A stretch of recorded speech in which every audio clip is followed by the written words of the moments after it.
Boo boo boo boo boo boo boo boo boo boo boo boo boo boo boo boo boo boo boo boo. Let me go on.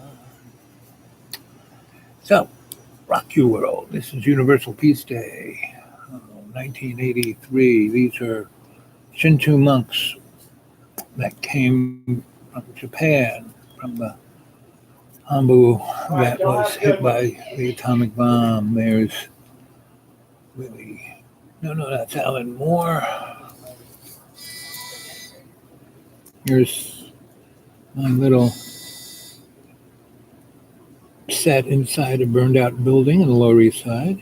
And that's where I ran. There's Jed from England, my nephew, my godson, Caroline. She's part of the collective. Well, this guy, Phil, he could sell anything. He was an investment banker, and I was working in hospitals, and they were throwing away really expensive equipment. And I said, no, we should be able to sell this stuff. And he did, made millions for Phil. I did okay, but anyway, so here's our Friday night, soirees, Usually salons. sells the bananas, but I'm not sure about the apples. There's Michael and David. And these are the good old 80s. Julian Schnabel in my kitchen. There is Louis Chopia, who we started the Sixth Sense Gallery in 6th Street with Yuri Kapalov. Louis was the guy who started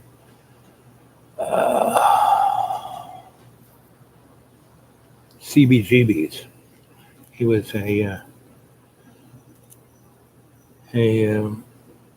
music record producer.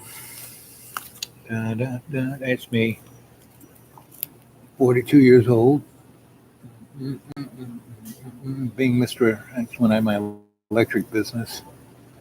As being more business. I forget this lady's name, but she was hey Twitchy, haven't seen you in a while. Just looking at pictures from the good old days. Looking for inspiration,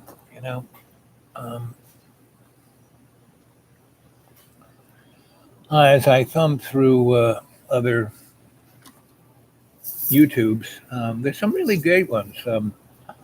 There's a guy named Billy on the Street, and he's a guy who just interviews people on the street about what's going on, and he's really hilarious. And he's actually up. He just has a YouTube channel. He's up for a Emmy. And there's another guy who puts show tunes to political motifs, and he's hilarious. I might even have his one of his songs on the old phone here. Let's see.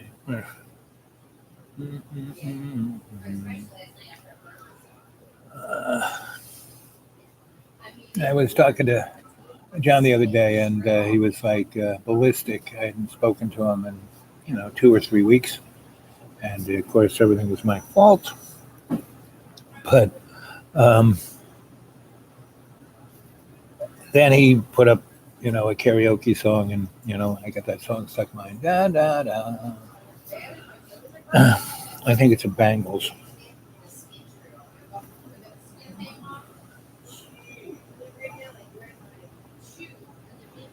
Do do do.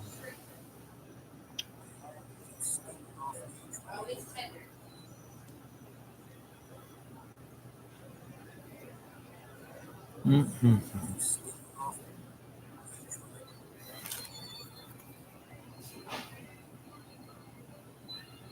Nope, not that.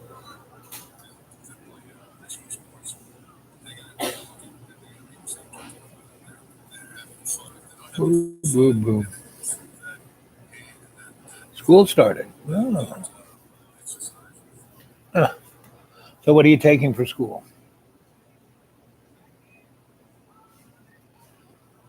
Let's see.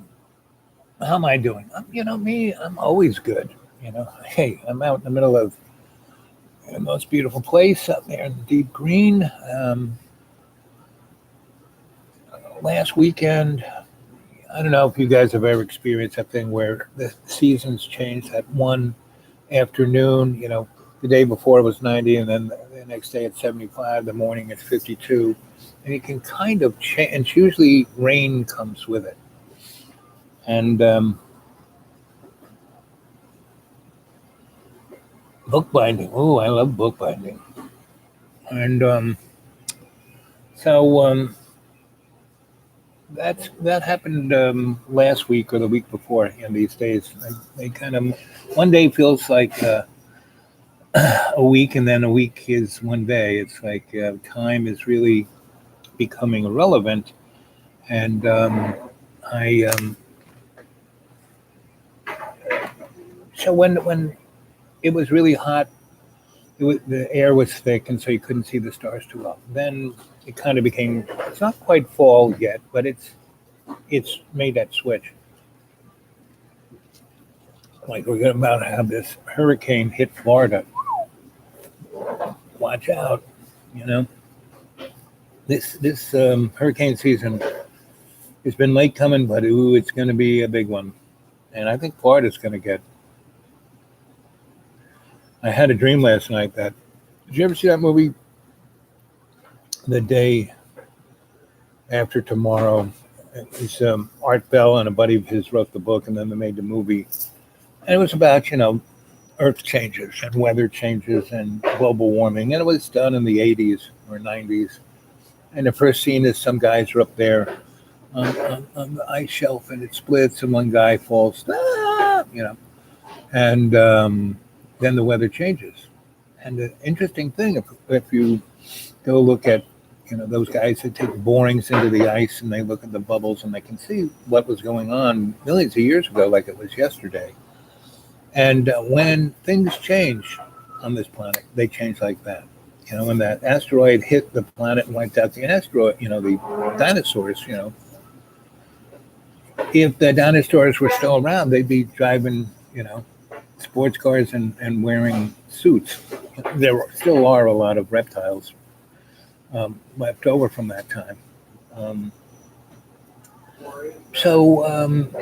Anyway,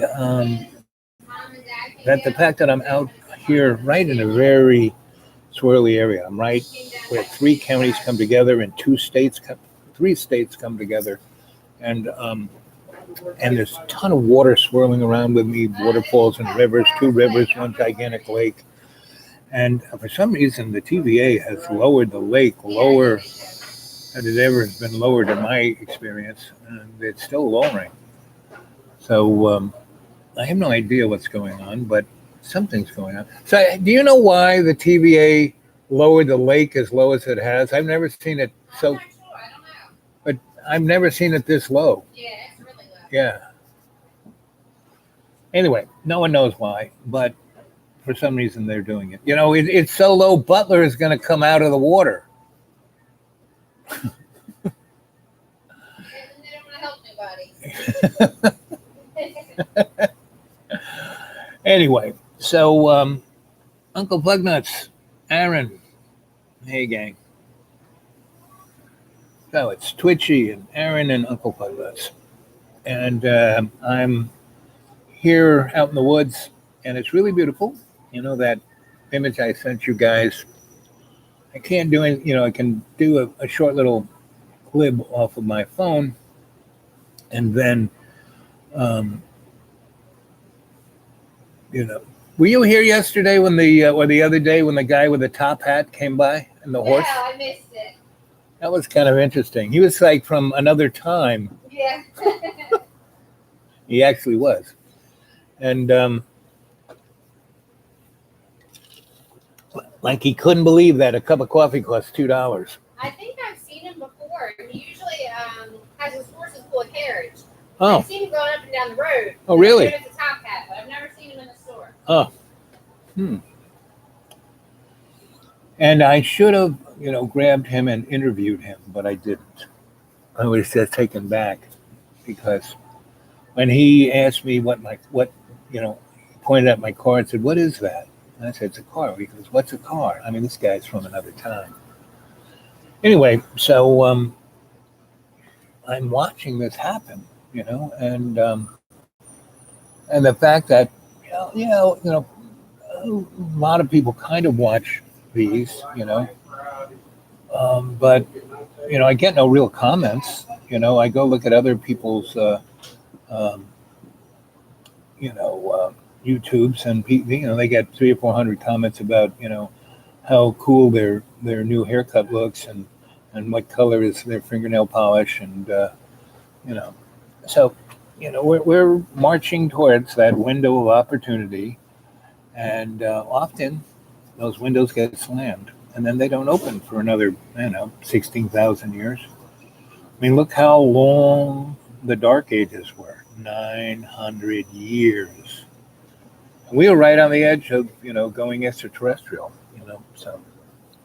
Um, so I've had a number of interesting characters visit me, especially at night, around the fire. They just come, out of the woods.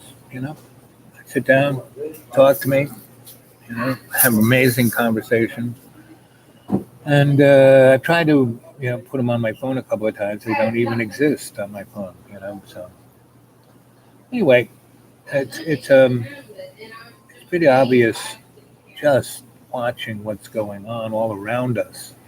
You know, um, the present administration we have.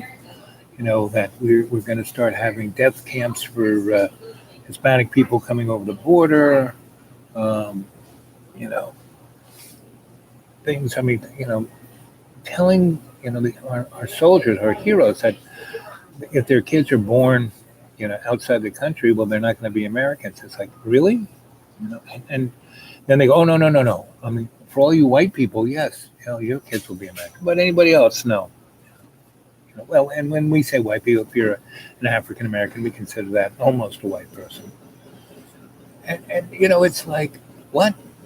And the number of people who've been shot on the border, since 2011, it's 97 people have been killed, dead, shot dead, and something like 300 people have been shot.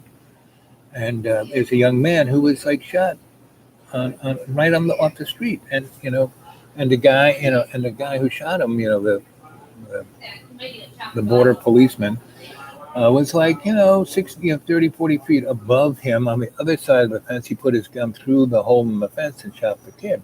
And the kid, he said he was throwing rocks at me. I felt like, my life was in jeopardy. And he had 3 or 4 other of his fellow officers with him. And they said, no, the kid couldn't even, he wasn't throwing rocks. And yet he got let go. I mean, I mean, just, now, again, I have to say, this isn't different than any other time. It's just becoming more obvious. The veil is being lifted. And every time the veil gets lifted, you get to see things that you don't know.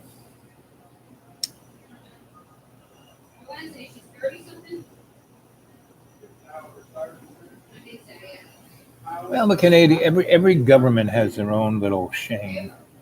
My real question is to you three: what are you feeling? What in your gut is going on? Why do you come and check out Dreamy Dreamland when you could go check out, John Birmingham's channel? And a lot of you do, which is fine. I do, just to see what John Boy is up to, because John is my friend. I'm concerned about him, the way he just went nuts on me. When I say, "How you doing?" You know, and he goes on and on about how miserable he is and da da da da. But I don't know. Again, John is just a canary in the coal mine. He's really a good barometer, So I'm watching it all going down, and I'm in a pretty safe place. Got a lot of drinking water. There's nobody near me. All the folks around me who've known me 20 years. You know, I don't have to worry about security. And I'm in a place that no authority even wants to come. I'm like at the edge of their authority. So they don't want to come here. So, you know, but, back to the days of, we all thought the world was going to end during, um, you know, Ronald Reagan days, but, we were just having a good old time. These guys are two very famous Cuban Hispanic Americans. Let's see. This was um, the terminal show. This was the military terminal in Brooklyn, next to the Brooklyn Navy Yard. And every bomb, bullet, and weapon that went to World War II went through this building. If it went on a ship, and every body, every corpse came back to here. So it had a pretty amazing negative space, but it was 7 million square feet, poured concrete. You couldn't blow that thing up. And they wanted to put the 7th Avenue Garment District in there because then it'd be all in one place, right near transportation. The FDR, not the FDR, Brooklyn Queens Expressway, Long Island Expressway, all those things were right nearby. It was right, it had a port right there. All the boats could have come in. The railroad trains were there, and it would have been great. But the vibe of all the deaths was tough. So they gave us a couple $100,000 to do an art show there. We had an art show for 100,000 people. This girl is another great. These guys were poets. They were buddies of mine from NYU. When I was at NYU, here is Beth B. And she was an amazing dancer. I met her at Juilliard, and she was part of Robert Wilson Dance Company. She was the girl who was on the bus, and when Robert got the telegram from the Shah of Iran to come and dance for him and get millions of dollars, everyone got on the bus but me, and I thought she would stay behind, but nope, she got on the bus. But we were buds. So women in my life have been important. Who brought me up? My grandma. My mother was very important. My Aunt Gracie was very important. The doctor who saved my life, she was very important, when I was born. And there were many, Mamo, who breastfed me, was very important. So I had, women were more important to me.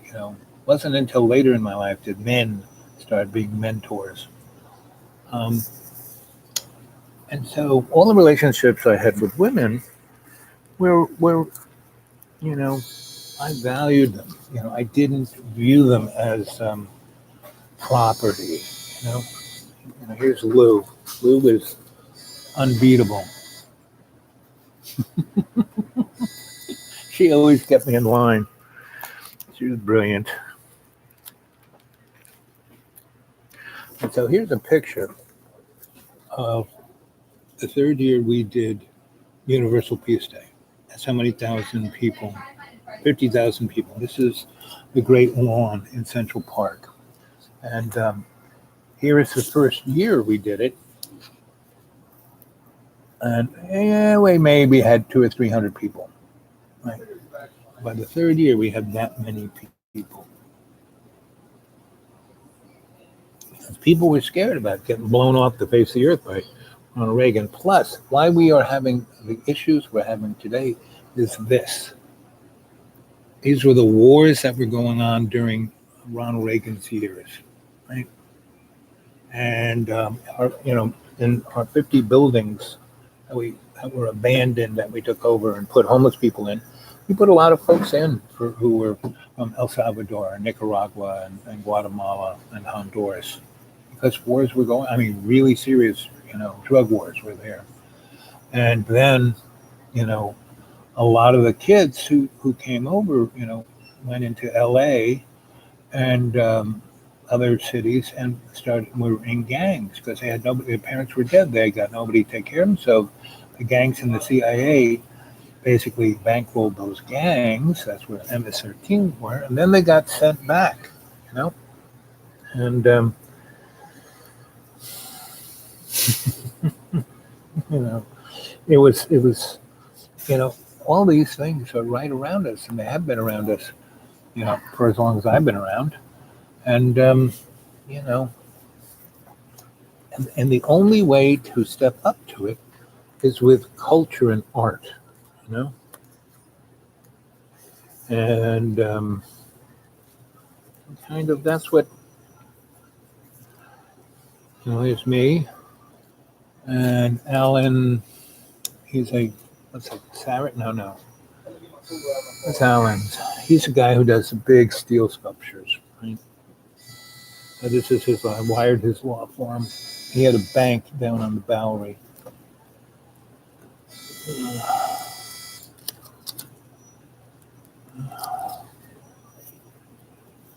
And this guy was an old time anarchist, right? Union activist. And so he got involved with the Stop Shoreham campaign.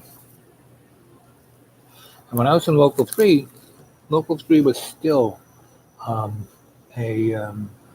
valid union, social active. So here again, who ran? Here's Esther Pank and her girls, who ran, the Stop Shoreham campaign. And this is a great shot. I got the Suffolk County Police to practice because we were going to have, a civil disobedience against the nuclear power plant. And I got we went into the back, parking lot of Suffolk County Police Department, and we practiced where I had a bunch of people who were going to, the people who did the civil disobedience got trained to act a certain way. And I brought those, 20 of those 100 people to this. And we trained the police how to respond to the civil disobedience people, right? And every weekend, no matter how cold or whether it was snowing, we were in front of the plant and we were singing songs and we were breaking bread and we were having a good time. There's my first wife, Donna Ann McAdams, and her second husband. That's his name. Right? There's a picture that when we went in to look at the plant, that was a control room. And I was filming and she was shooting photos. And we just kept having, this is in front of Mario Cuomo's office in New York City. Right? And now this was actually in front of Chase Manhattan Bank. And that's the thing. You got to find the pressure points and go after them, And this is George Christie, George Sofrini, right? And she,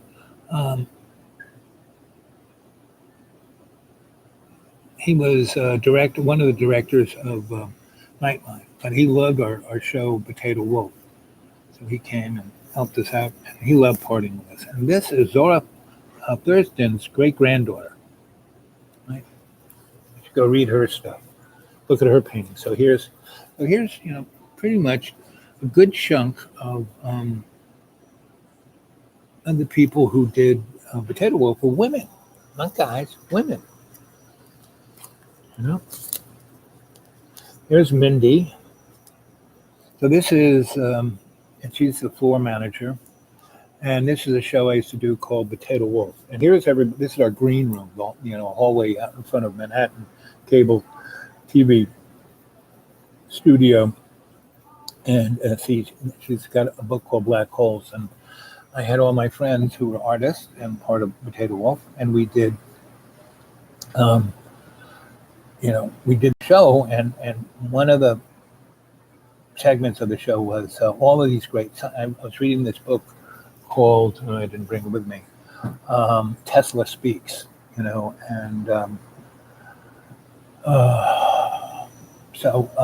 was, and what Tesla Speak was, it was this book of all these people who channeled through this woman, who were from Shambhala, all these great scientists. And so I had all these people here going to be great scientists. So I gave them books about stuff that they could, just thumb through, pick up some words, and talk about it. And they were good actors, so they kind of, so here they are lining up. And here's Margaret Bazura. Margaret Bazura was like an extraterrestrial. I mean, really, really was, right? And so she kept getting, and she was also transgendered, and you name it, she was it. And she kept being thrown into mental institutions. And I was having this was still during the days when I lived down in the Pearl Street Power Station. And I had my healing practice, and I was still, somewhat of a notoriety of alternative medicine.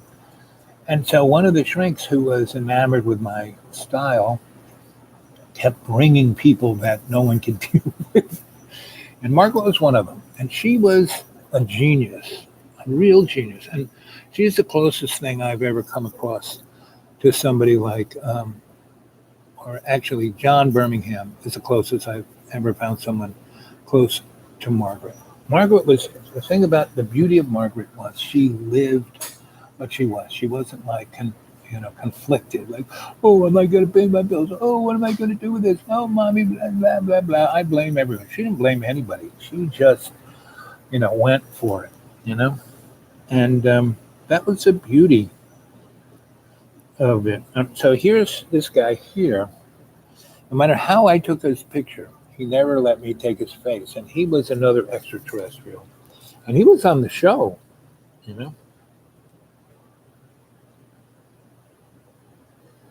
Here's Marilyn Minter. She's pretty well known. And this guy, he's a pretty well known comic.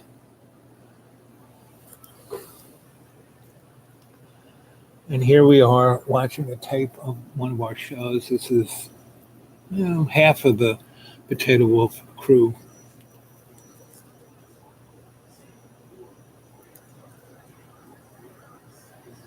And here's Kiki Smith's sister, And this woman was from Switzerland. She was Stephanie's best friend as a child, and she's a pretty good writer. Switzerland, she's one of them. This girl was a German, and she was again a pretty amazing writer. There's me at 38, and this is one of my zombie nightclubs. Abandoned building. It was either a church or a school or something with a big room, And here's a show of some of my art.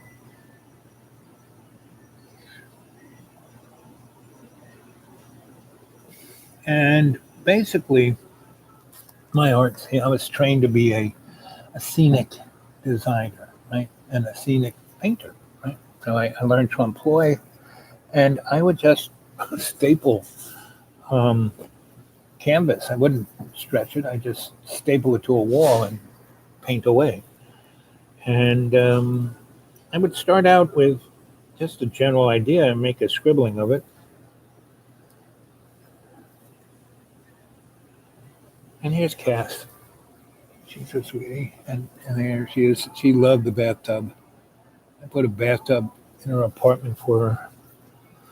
And, look at that picture. That is art. That is not anything,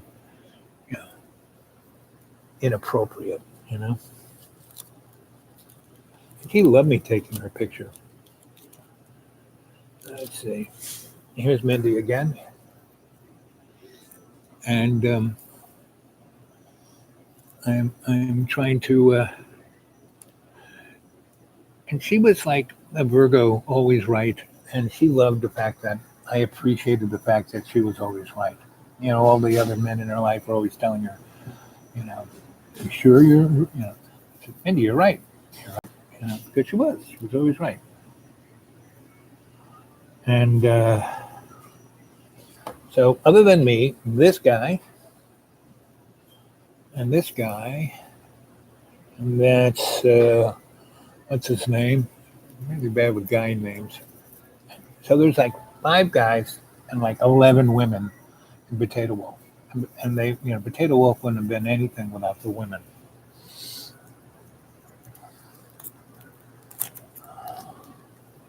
Oh, Mitch Korber. That was Mitch. That was Mitch. He was the archetypical Minch. Should have called him Minch Korber. And here's his wife, who was Episcopalian, Amish kind of girl. These 2 guys were pretty famous Russian guys. In the 80s, the Russians were hot stuff. And I think that's Mary Boone and her gallery.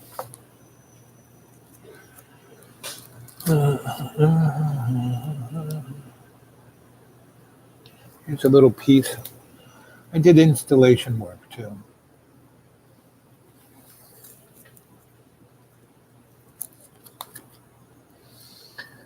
So this is another Potato Wolf show. It was a series that we did, about Homer's Iliad, but we kind of did it with the crew of the Enola Gay, and that first atomic bomb pretty much blew up the world, and everyone turned into mutants. So there's Marilyn Minter again being a mutant, and these are all helmets I made out of paper mache. And Twitchy, I was into making books here. This girl, she was a classic. She was a lawyer. She was one of our lawyers that took it to the Rockefellers and Chase Manhattan Bank and Lighting Company, and she and another woman went. We kept winning in the courts, and Ronald Reagan just kept signing executive orders. So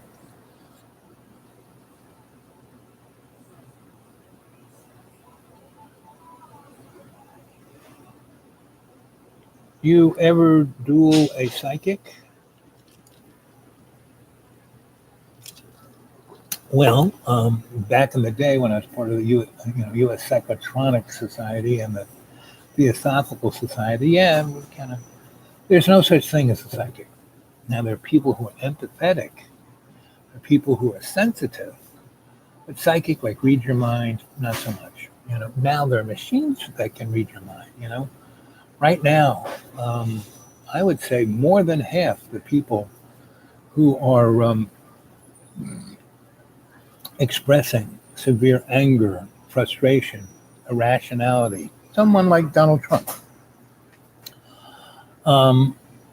their minds are being whacked, being fried, being, twitched. And the only thing that can block that is love. If you're in a state of unconditional love, they can't make you do stuff you don't want to do. But if you're angry, if you're hateful, if you're, blaming others, if it's all somebody else's fault and they're pushing you around and no one's going to push you around anymore, it's called, how am I going to pay my bills? And I've been doing this for 20 years and I should be famous by now. That's why you're doing this. A lot of people give me, you should do it this way, you'd get monetized. No, I'm doing Dreamy Dreamland not to make money. No, I'm putting this down as a document.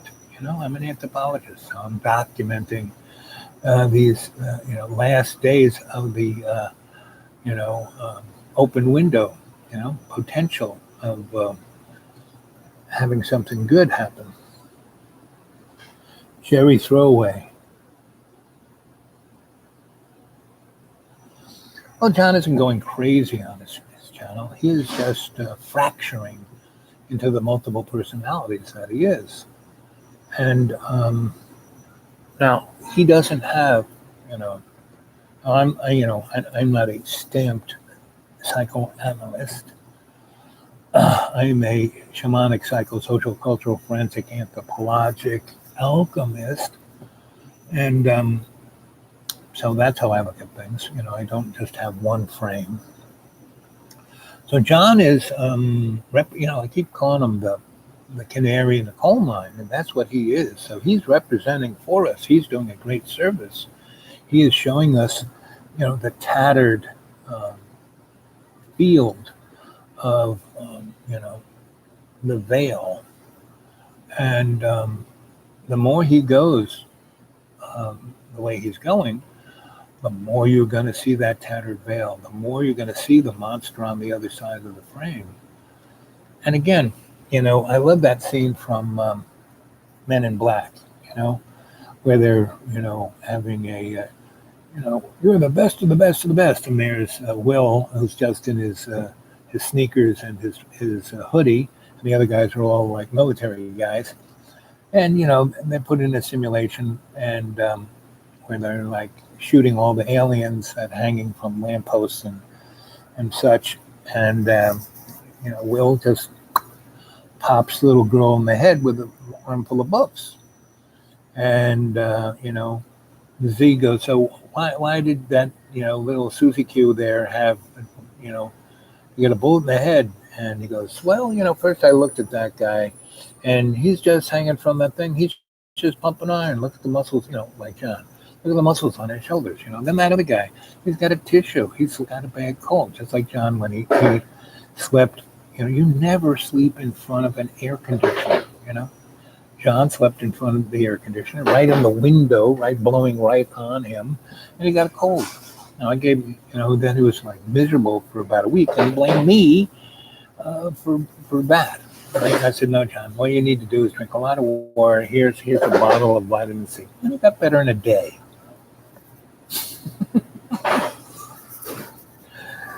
So,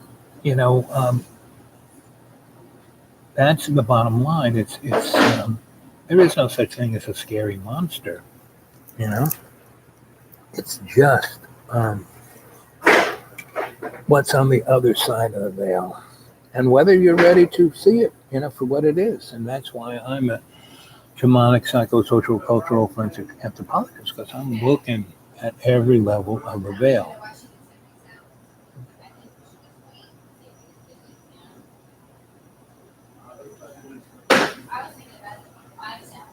Well, he can't even go to the supermarket. I wouldn't take him because, it would take us like 3 days to drive there. And then he would, my mother used to say, you can drag a horse to water, but you can't make him drink. Now, I have spent 3 whole years. John is all, you cost me money. John, I've spent 3 years of my life trying to help you. And you haven't, you budged a little bit. You stopped smoking cigarettes. You stopped vaping. You stopped doing a lot of things that were bad for you, which is good, and you've gotten back into a regimen of, I have no idea what you're eating, but it's better than what you used to eat. And you're working out, which is good, when you do physical exercise, like me, where I'm living, I have to do, I have to go up a big hill to go pinch a loaf. I have to, walk over to another hill to go to sleep. I have to go to another hill to go to my piles of books and lie underneath the tarp and read and write. So I'm walking about the space of about 5 football fields every day up and down a hill. So that's been pretty good, My body's gotten in pretty good shape. My legs, I have neuropathy and charcoal legs. So my legs are what are known as collapsed. They wanted to cut them off when I first started out. I said, no, I need those. And they put them in braces. And I said, well, if these things are going to get better, I got to take these back. Well, it's going to be awful painful. We're going to have to put you on Oxycontin and a morphine trip. I said, no. So I had to deal with pain every day, which is a thing that puts me into a, it made me go back to meditating. A rainbow gathering is an interesting thing. Let's see. I got some really good rainbow pictures here. Boop, boop, boop, boop, boop, boop, boop, boop, boop, boop, boop, boop, boop. So this is the Ithaca Gathering. Right? So this was the site. There was no place in New York State but the Iroquois Nation, because they let the federal government take care of the 700 acres. They gave us permission to do the Rainbow Gathering. It was right between Ithaca and Watkins Glen. Right there it is, beautiful place, right? And there was all the, unbelievable healing herbs growing here. So I moved on this site. This is probably around April-ish, May, and I moved on in February. Right? And I was laying it out, figure it out, where the water was, where we were going to put what kitchen, how we going to do it. And this was the site. Right? Now there were 3 big fields and a big forest. Right? And here's the road that. This road went out to the county road. So this road came in, this one went to one field. Here's another field, there was another field over there. And these fields were really beautiful. Gigantic meadows, so you could stick 20,000 people in a meadow, easy. And here were the cows that were still hanging out when I was there. And they moved them off around June, May. So here's my little site. And I was totally surrounded by, this is when I moved there in February, March, end of February, early March. Here's my tent. There's my truck, an old Ford F-250. And here's the mud people.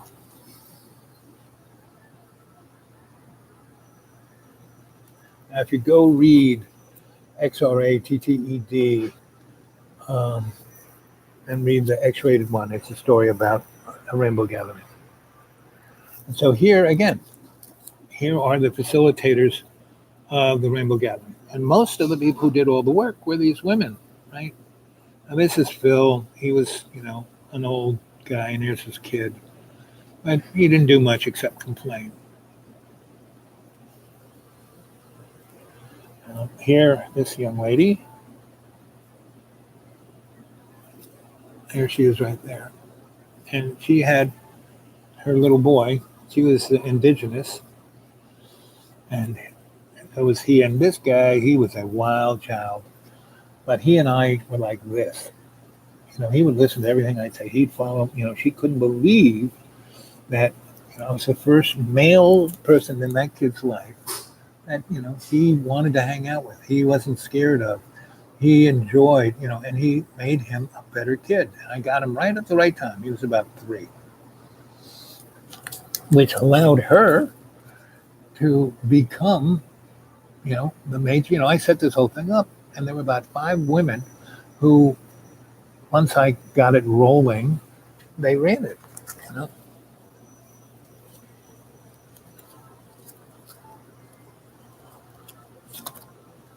So here was our little pond. We had a pond. I made the pond. It was a spring, and I made a dam in Bingo after 3 months of pretty heavy rain, and the dam, we had a spring. We had a pond. And everyone could swim. Now this guy is amazing. I've known him for years.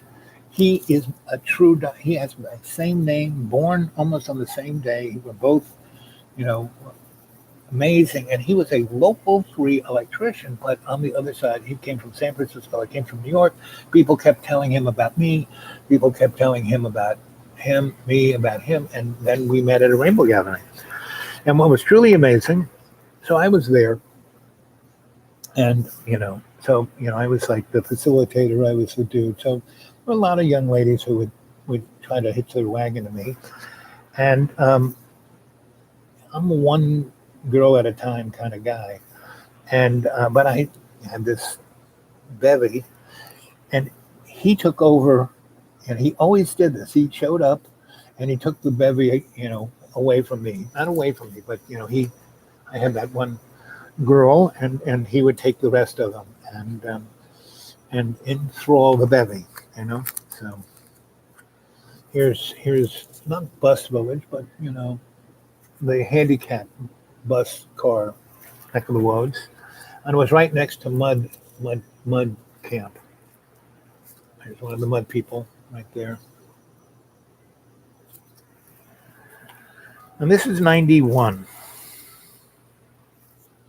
So this was just before the crowd showed up. And this was my healing circle, you know. And I had a bunch of tents, you know, where I would put people who were like totally fried on acid or whatever, and cooled them out. Again, this is in June before setup camp showed up. And, you know, the kids from, oh, this was a great one. Kids from Cornell and Ithaca College would come and help me, right? And once every 2 weeks they would come, right? And we would do stuff and, you know, clear roads, put in culverts, you know, get it ready, right? Get the parking, get the this. And then, you know, there was no drinking water. And then the guy who was the county executive for this county, his brother brought drinking water to the races. And he had this big stainless steel trucks, like that milk was transported in. And he brought one of those trucks to us once the gathering got going, you know, every other day, you know, like, you know, 15, 20,000 gallons of distilled water, distilled spring water, right? And he gave me miles of plastic PVC pipe, and I laid it all over until we would just hook that up and I laid out I know all the kitchens, so I laid out the kitchens where I thought they'd want to be, and I ran water to them. So this was the one and only gathering where they actually had water, where they didn't have to go get it. And it was distilled, you know, spring water. And, you know, and the police guarded it for us. So, I mean, the police were really great because we went to them first and said, hey, listen, this is what we're going to do. You know, the Iroquois Nation has given us permission, so we're totally legal. But it's in your county, so I want you to tell me how you want us to do it. And look, I have all this data showing you how much your county is going to make from this gathering. And when I showed them they were going to make $3 million, they were like, okay, sure, we'll help you. So they did. You know?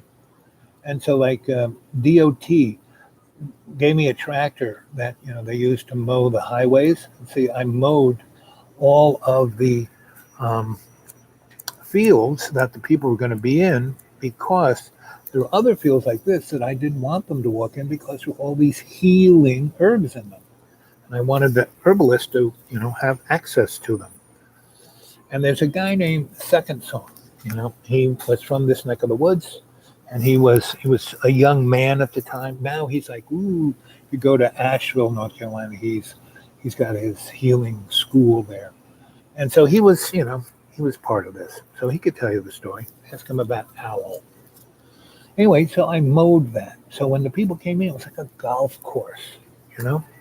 And this was the meadow that the whole crowd would have the 4th of July event on. And I made it so, you know, I picked the one that had trees all the way around it so people wouldn't get burnt. They could put, you know, their little camps all around the meadow so they could, when it got too hot. And it was the only meadow that had a number of trees out there in the middle of the meadow. Right? And that's kind of what I did. You know, nobody was there. I would just walk around with Grandfather David. And so this is, you know, from my campsite in February, March, and, you know, down below, so the trees don't have any leaves on them now. So you can see this is Seneca, but you can't see Seneca Lake because it's warmer than the air. So this is all condensation, and it would roll over. I mean, it was like being back in Ireland. See, there it is again. You can see the clouds a little better there. And that's the time I really loved. Because Grandfather David, he used to come down and hang with me because he lived about 20 miles away. He would drive up this dirt road. He'd and this dirt road went to his house. He would just come there, and he would drive out in the field where my truck and my campsite was. This campsite, and we'd watch this, and we'd do ceremony. You know, and back in '91, they had chemtrails then too. But there's not as many chemtrails today, so something strange is going on. So here we jump back to the Lower East Side, where we had the 6th Street Garden and Theater. And we're doing a play called The Wisdom of the King. There's David, the Druid. He wrote the play. He took it from a bard myth. And I played the king. Here I am playing the king.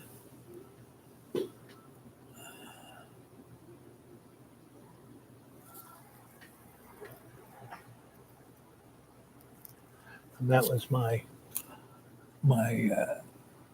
number 1 warrior, and here's number 2 warrior trying to take her place.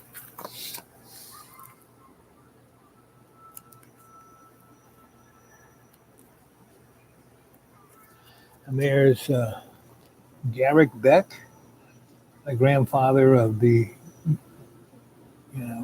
high school buddy and grandfather of the Rainbow Gatherings, as this myth says. And this was a wall. This is one of our buildings that the building collapsed on the other side of this wall. This is the wall in the street. So we turned the lot into a nightclub. Oh,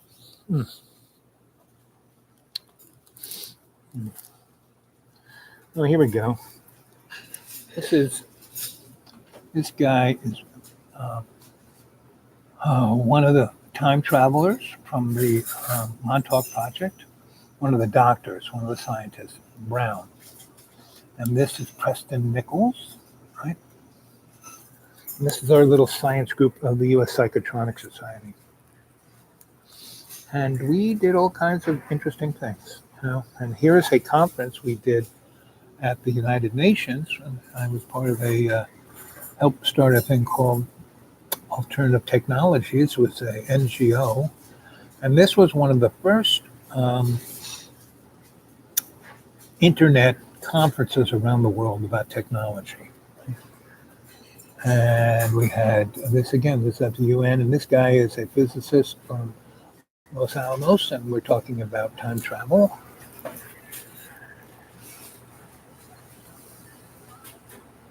And this computer. Yes, this was before the compact computer.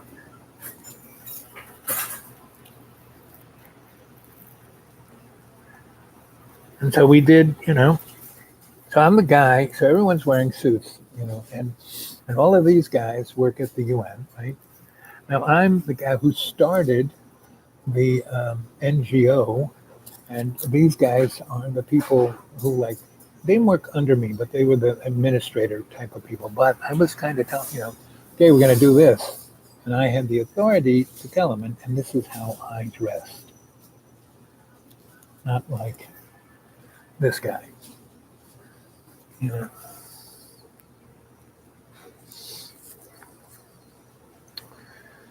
Oh, and Julius, he was from Africa, and he was a, physicist and brilliant guy, and would have gotten a Nobel Prize if he hadn't been black.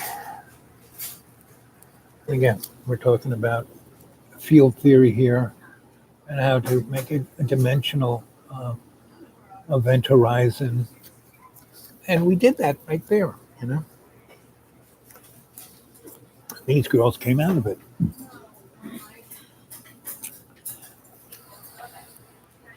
Again, this is this was an old school that we took over, and it was pre-PS1. Now these girls are cool. This girl used to, she ran New York City art.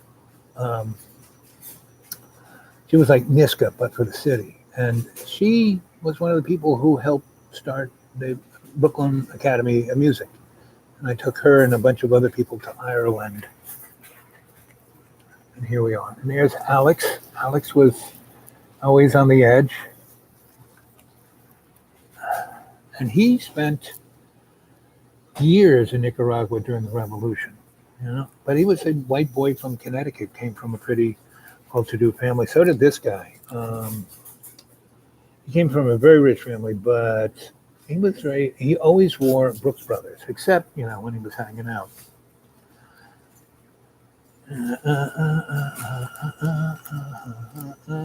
Oh, here are my boys. Here it is. Beth Clef Paul and Dog Boy. Both these guys I kind of picked off the street when they were just about to kill someone. I said, whoa, where are you going? And they said, and I said, no, I need some help. So they were, out of my whole crew, which was women, these were my two boys. And for the first few years, they lived with me. And why people called him Dog Boy, he had his own room, but he would sleep at my bed at the bottom to protect me. You know, anyone got close to me, he like took him out. There's Detlev. And Detlev used to be the most, you know, his father, you know, just beat him into submission. And instead of killing his father, I said, you know, you don't need to kill your dad. Let him suffer on his own. It's like, you don't have to hurt anybody. All you got to do is, you know, let people eat themselves alive. You know, So, and this is Beth Lapidus. She's like world famous. She was one of the people. You know, did you ever hear of the Moth? She was one of the people who started that.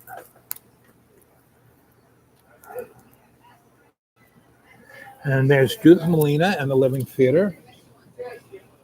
And I was, you know, the guy who owned Pig Lights was there, you know, I would light their stuff, but it was his equipment. And this is an art show I did in an abandoned building. And I just had TVs everywhere playing just everything. And I don't know if you can read that, but it says New World Order. And this was 1981, right? So I was kind of saw that. And this was at my old alma mater, Cooper Union, where I did a lecture. And after the lecture, I basically had the whole audience just come up on stage and, you know, smoke a joint and have a beer and talk, you know.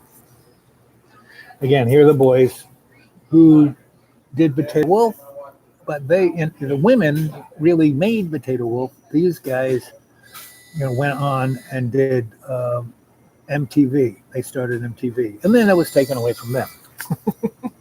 Potato Wolf was the original. And so this is kind of some photos I took of old guys in Ireland.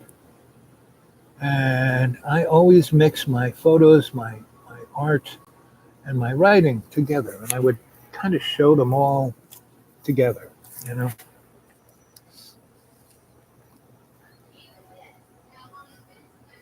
And there's Michael Curtin, and he was, again, another, you know, he was my same age. We're both the same sign, and we both, the two guys, we were both in Local 3, and we were both got our master electrician's license in New York City about the same time. And when we took the test, we both got, I mean, he got 100, I got like 99. And now the test wasn't just a written test. They give you a list of materials, you had to bring those materials, and then you had to wire like starters and 3- and 4-way switches and all kinds of things, and you know, cut pipe and bend it and Greenfield and BX, and you had like 2 hours. You had like 2 hours to do like 6 hours worth of work. And everything had to work. And he and I were the only two guys who passed the test out of 30 guys. And the FBI, you know, we didn't know they were watching, but someone told them that the mob was selling licenses. So all these guys who took the test were mobsters. They didn't know anything, and yet they were getting 80s. And anyway, we got Michael got a freaking 100 because he was anal about everything, and I basically got a 98 because I wasn't that anal about everything. Again, there's my sweetie Beth. And there were about 8 women in my life who were always in my life. And when there was space, we were together. And when she was with a guy, I was just her friend and his friend. And when there was a space and I wasn't with somebody, well, we might probably be back together. And there was about 8 women in my life that were like that. And again, these guys were buddies of mine from NYU. She was an amazing poet, writer, amazing heart, amazing sensitivity. And again, she was someone who committed suicide. Nothing I could do could stop that. And as long as I was around and was in the phone, and she would always call me before she would do it, and I would go straight to her, and we would walk through the city and talk and talk and talk and talk. And then she'd be fine. But there were many years I wasn't in New York City. And one of the times was when she get herself in. But and the only reason, just look at that. The reason she killed herself is because she was so sensitive and the world wasn't. Now she had success. She's like 28 years old and she's like one of the top poets in America, and she was teaching it at the New School. Again, these 2 guys are pretty famous Puerto Rican poets, but they're Cubano. And this guy, he was an interesting. He wrote for the New York Times, Wall Street Journal about culture, and this is at CBGB's.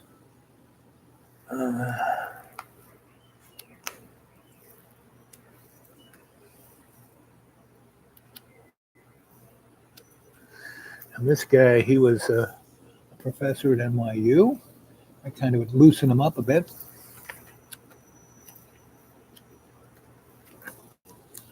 Let's see. Again, here we are at shooting Potato Wolf at.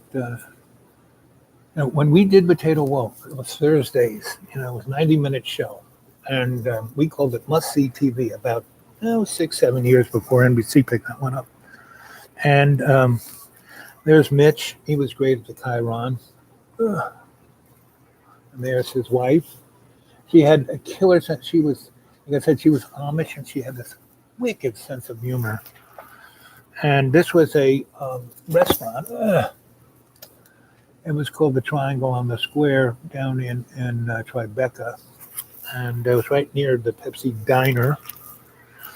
And this was we would do flash mob performance pieces, and it was out of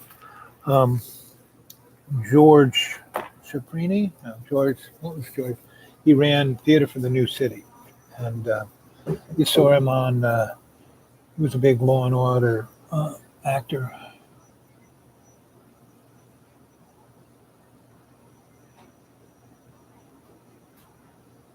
Okay, I'm up for it, buddy. Let's win that. If you win that, come and get me. If I win it, I'll come and get you.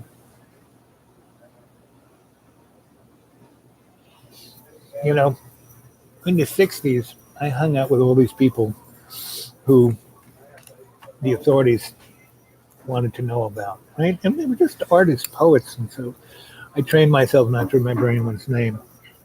I mean, there's a picture of a woman in there that I live with, and I can't drag her name out of my brain.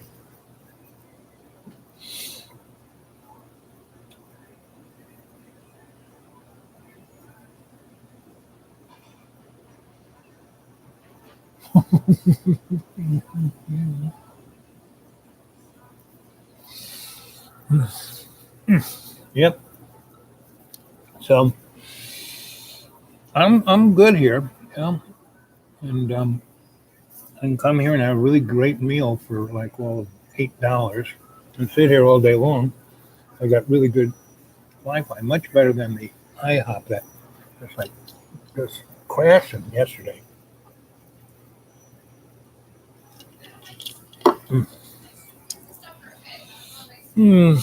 Anyway, so I wish I could find this guy.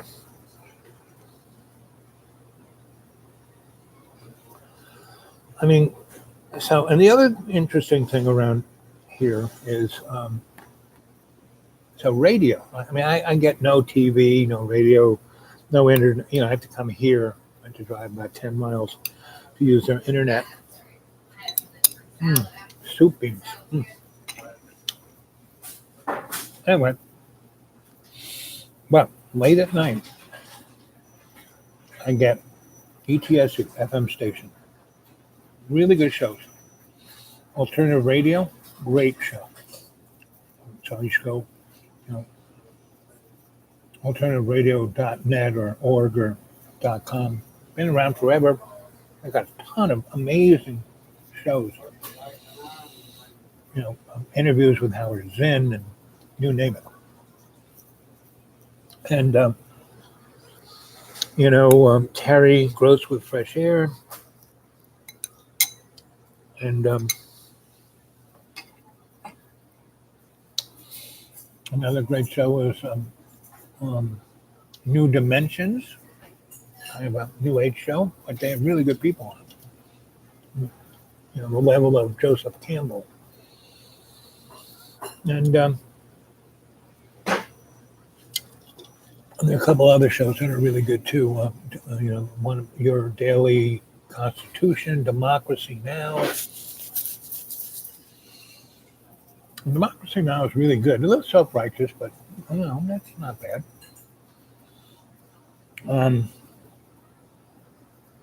Because they really take apart things that are going on and tell you about stuff you really don't know. I mean, no one knew about the North Dakota oil pipeline until Amy took Democracy Now down there and showed it to you. So I have to hand it to Democracy Now. I do like them. I mean, yeah, like I said, but hey, I can be a bore too. So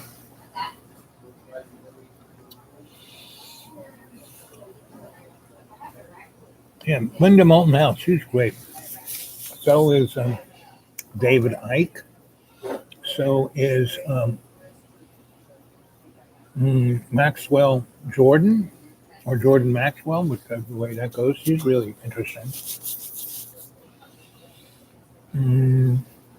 Dolan, Richard Dolan, Joseph P. Farrell.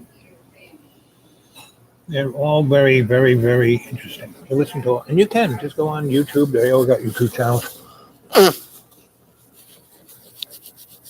So there's this guy, Billy on the Street. He's about to get an Emmy for his YouTube show. It's hilarious. And there's another guy. It was on Fresh Air this afternoon at noon, my time. And she interviewed Billy on the Street and this other guy who takes show tunes and writes songs about what's going on. It's hilarious. I mean, I wish I could freaking find it in my phone. One more try. Because it was truly hilarious. So I get 2 shows during the day. I get, public radio, ETSU from Johnson City, and I get this Bible channel from some Yahoo coming out of here, and that guy is like off the hook. He must be doing that. But he's saying stuff that, I'm a pretty good theologian. I've read the Bible, lots of different books too. And the guy had not a clue, but he is like channeling this shit from another planet.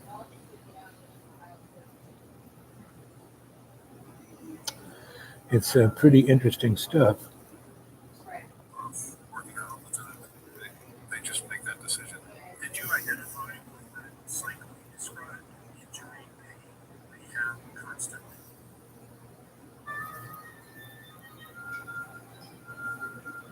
Whoops.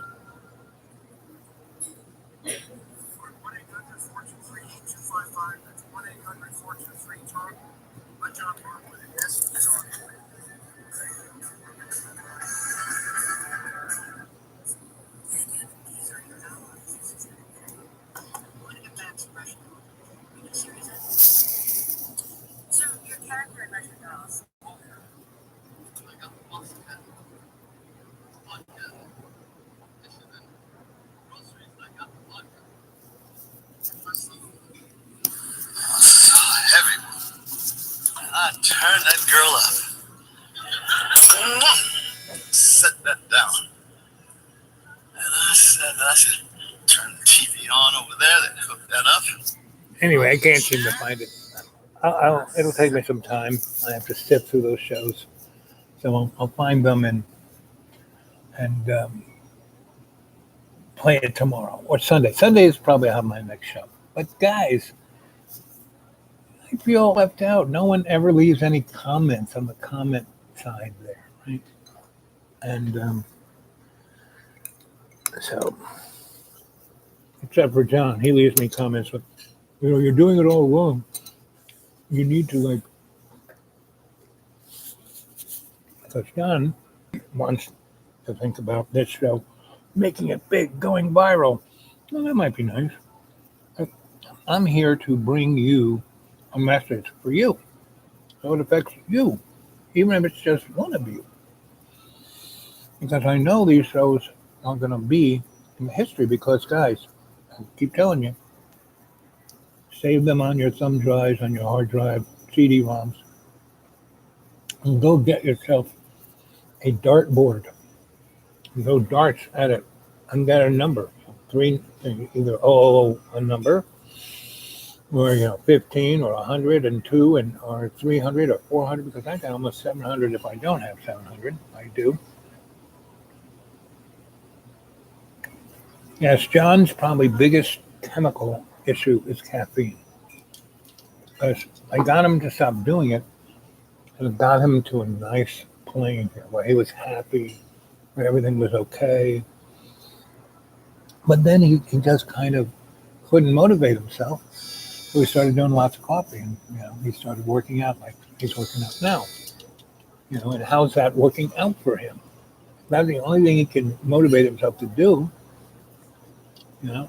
And he's a smart guy, talented guy, really good guy, kind guy.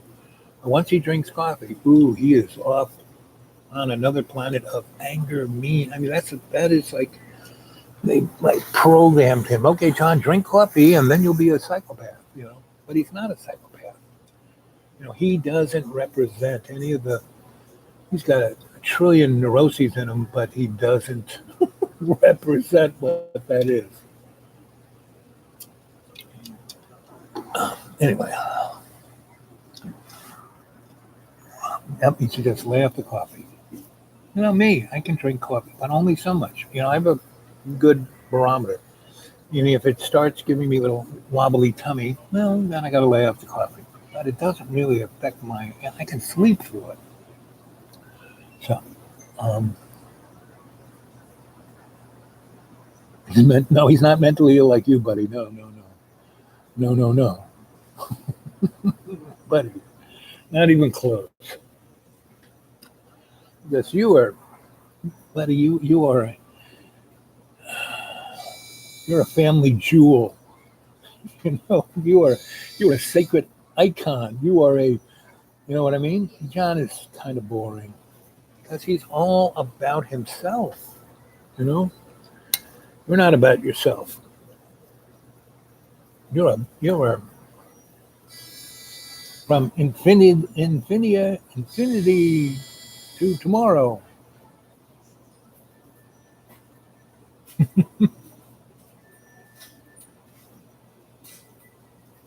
Like fragment is a good word, but it's more like if we were to take a mirror and smash it into shards. I don't know what verb you could use to be sharded, but fragments is probably close enough. Oh, she's even. and then she gets so many people to watch her do a show about little dolls in a cycle. She's like Norman Bates, and she has 3 kids. Look at her little daughter. Kid's like pushing 3 and hasn't talked yet because the kid's like smarter than everybody put together. She's just looking at him going, I'm just waiting till it's my time back and run the fuck out of here. Get out of here. And she's just got this little smile on her face like she's just making sure. Where are those 2 boys? Ooh, baby. So all 3 of those kids spat out from between a chick's legs, but who knows who the sperm donor was. The first one, though, he looks just like John. So, and when he starts, he doesn't have any body hair, so he's not shaving it off yet. So.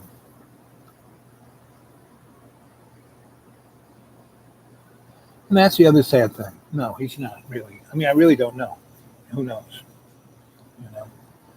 But when they were around here, for that first year and a half, and I was, with John, the only time he went and saw him is when I physically put him in a car and drove him there without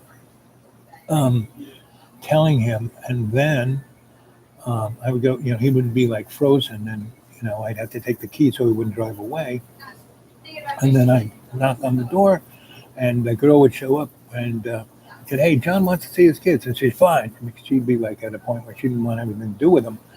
So she would hand me the keys to her car. All their toys would be in, their bikes and skateboards would be in her car. And I get John and the boys in there, and I would get them we'd drive them down to the park, and they would play. And what was truly sad was the 2 boys were acting. I mean, you ever see the oat milk or the Life cereal commercial? Let's get Mikey to try it, right? Well, John was Mikey. The oldest boy was the alpha. The second son was the beta, and John was Mikey. And so, no, and John is always going on about how that's the most important thing. He wants to get back with his wife and his kids. Well, if he did, he would go to Texas. I had a friend of mine got divorced, and the wife left the country. She took the kids and went to Paris. And he was a troubadour, and he was pretty good. So he actually said, screw it. And he got his agent to book him in Europe, and he got himself a little RV, and he would go to his gigs. But when he wasn't at a gig, he would go to the town that she was in, went to the police, and showed all the paperwork that those kids were his, and he was going to park in front of it. He wouldn't go on the property, he wouldn't go on the front door, but he would park in front so the kids could come in the RV, and he could make them breakfast and go play in the park. And the cop said, fine, hey, that's great. Hey, you're a good dad. And so John could have done the same thing. Didn't do it, And he's gone and visited them, 5-6 times in the last 2.5 years. And, it's so hard. It's so hard to get on an airplane. So there's always an excuse. It's always somebody else's fault, I don't blame anybody. My brother always said, what brother said to me, to my bro.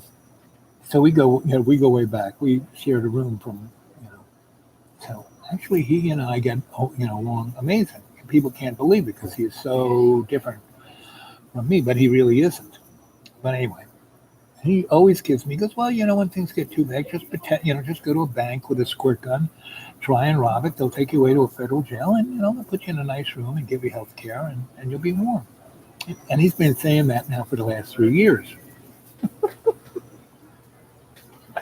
And, I don't think so.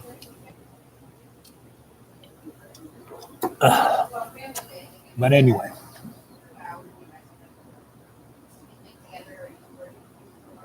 Let's see. Well, again, when you have multiple personalities, it's a whole different thing because you don't have a memory. When you switch from personality to personality, there was a TV show or a movie where this guy was a number of things, and he captured girls and he kept them in a basement, and most of his personalities were nice, but one was ooh, not so nice. Guys want to eat? And that movie was an excellent primer on what multiple personalities is. So John has a memory of all his different, he sees them as characters that he's playing. So that's really what they are. They're characters. Now, when I took, acting classes at HB Studios with Herbert Berghoff and Uta Hagen, there was this thing about where you live the part. It's not about memorizing the lines. It's you inherit or you live in the character. You still know who you are, and you know that it's a character, and that's kind of what John does. It's more, he didn't take any training for that one. It's more like John really. If I were to put what kind of, even though I still have beans here, what's for dessert? Let's see. We got butterscotch pie, chocolate pie, cherry pie, banana cream, coconut, and blueberry delight. And then we also have fruit salad. Well, get the biggest slice of coconut that you can find. Did you make any coffee yet? No, I can start you some though. Okay. You Right now for you. kind of need a cup of coffee with a piece of pie. Not so much with beans, but so, but what John really is that canary in the coal mine. He really is that psychic barometer. I'm really sure somebody is twiddling that boy's knob somewhere, and Done in 2 minutes. okay, not, and part of it is meaning if you want to stay who you are, and this goes to anybody who thinks they are multiple personalities. If you stay in the loving, if you stay in the energetic of love's co-creation, you'll be who you are. Not some other assigned personality.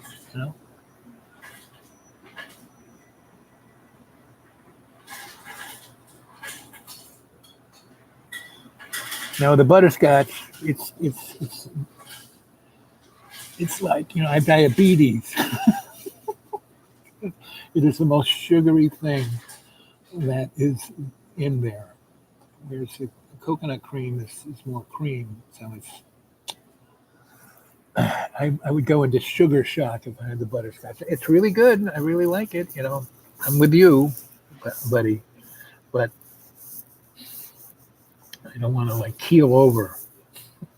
But I had 3 bowls of beans. That's a lot of protein. Should mellow something out there. But and so things are coming up in this window of opportunity. I keep talking about it. Now it for a lot of people it's getting a little scary. So I have economists who are getting hold of me, going on about, oh my God, it looked like this is going to be the worst. This is going to be a collapse. And what's going to happen is,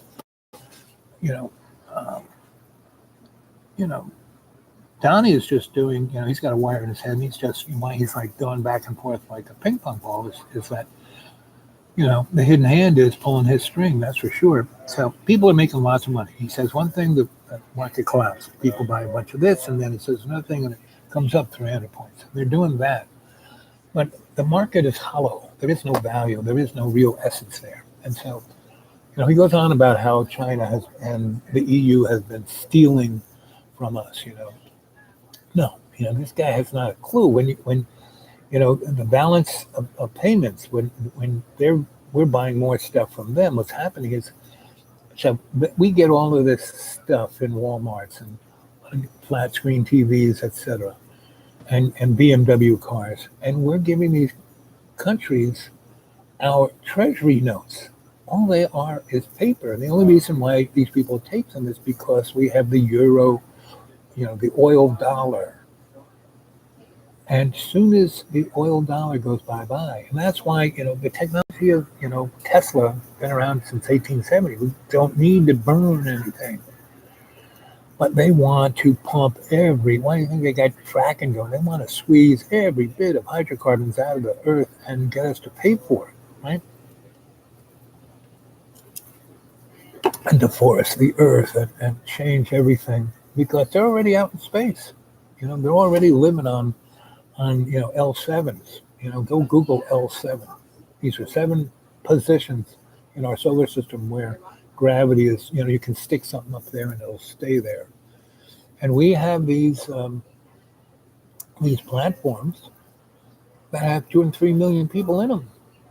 And it's like this big, beautiful circle. There was a movie with Jodie Foster called Alexia, and there was the other guy in it, the Martian guy.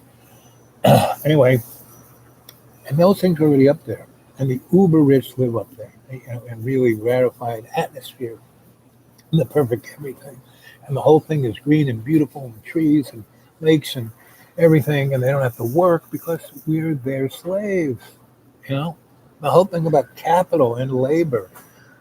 We this is a labor camp, this planet, and that's why they're like trashing it, right? And they realize they can trash it, screw with it, manipulate it, burn it, and all it'll do is kill everything, and then they can step away from it for a while, and Gaia will come back.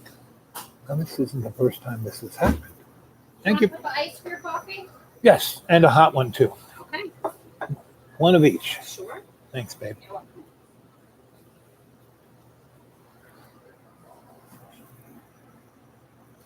The lady who makes these, she is the Albert Einstein of pies and cakes. Her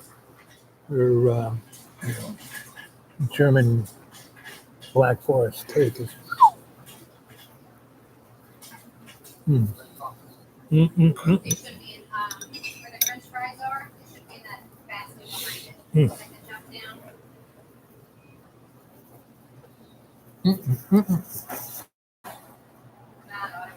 Yep, we be hungry, James.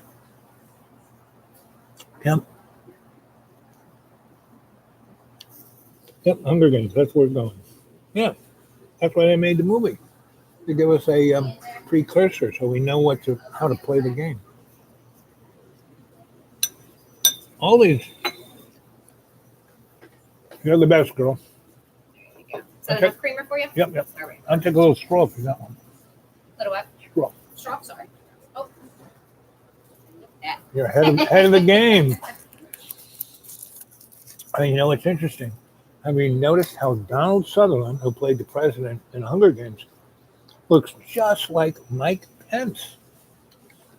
So my feeling is the only person who could beat Donald Trump is Kazi Gabbard, the congresswoman who's a major in the army and is from Hawaii, right?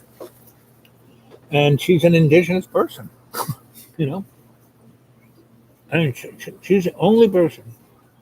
The first 2 debates, she burnt 2 people. The woman who was California's attorney general, burned her to a crisp. And she took out one of those Congress guys who didn't have a clue about what war is about. And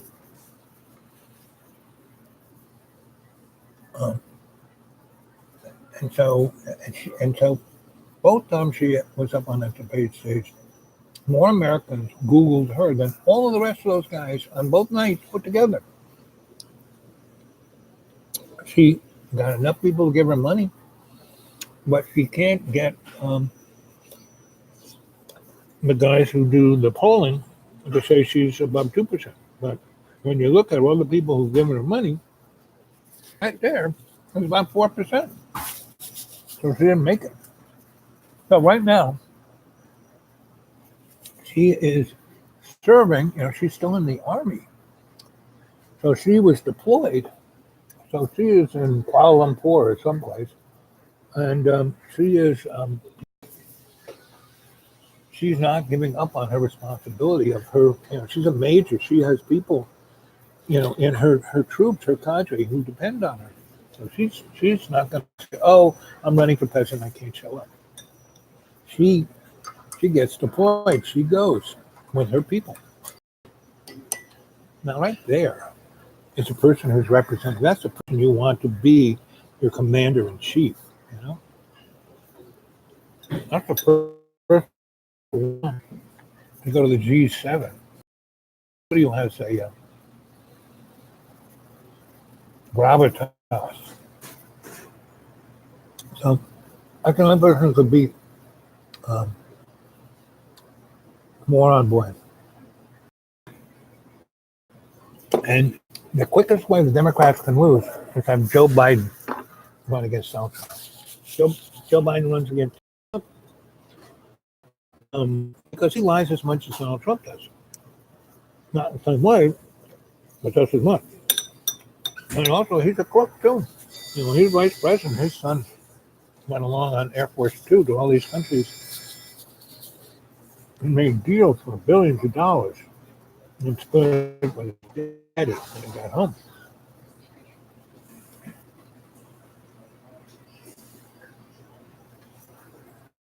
And so my sense of the thing is that Donald Trump's going to get elected again. And then, as soon as he does, he's going to die of a cheeseburger. He's going to be late at night. You know, he goes to bed with about 6 Big Macs. When he talks to Harry on the phone, masturbates, and eats cheeseburger. And so Donnie will win the next election, and he will die of cheeseburger, and Mike Pence will be president. And Mike Pence will be the last president.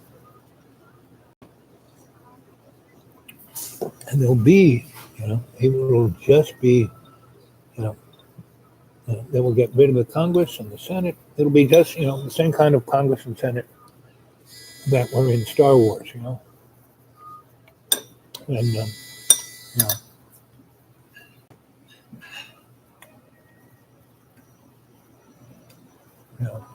diplomat from, you know, Princess Adonis is there, and the emperor's, you know, taking, just like Boris is doing with the English Parliament. He's like disbanded it, so they're going to have a hard break. And Ireland, Northern Ireland and Southern Ireland are going to go back to the trouble. And, you know, England will become a third world country. And England right now is a multicultural country. Yeah. You go to London, it's amazing. So a large portion of the population is, you know, every kind of slice of the pie of the empire. But you go out there in those little podunks and it's just white people. We got to take our country back. You know, it sounds like us. And the poor white people don't realize how all those poor coal miners, you know, instead of like making, you know, bringing coal back, they're all dying of black lung and silicates. There are more people dying in West Virginia, Virginia, Kentucky, coal miners of black lung and silicate than ever. And the Johnny Trump is defunding these and got the coal companies to back in the 90s and early O's to put money up for these guys. But all those companies are squeezing every nickel out of that and then going bankrupt. Just like the opiate. I mean, around here, the opiate thing is mind-boggling. And there are people, I mean, I went away for 4 months. And at least, and you know, around me are these little hollers with, you know, families and 2 or 3 families. Well, within a 20-mile radius, 60 people died of you know, Oxycontin overdose. So that's what we're up against, gang. So the only thing that can really cut through this is love's co-creation. Only thing, right? To serve You have to serve, not serve yourself. Oh, it's about me. It's about me. It's about me. No, it's not about me. It's about all our relations. So say we all. You know.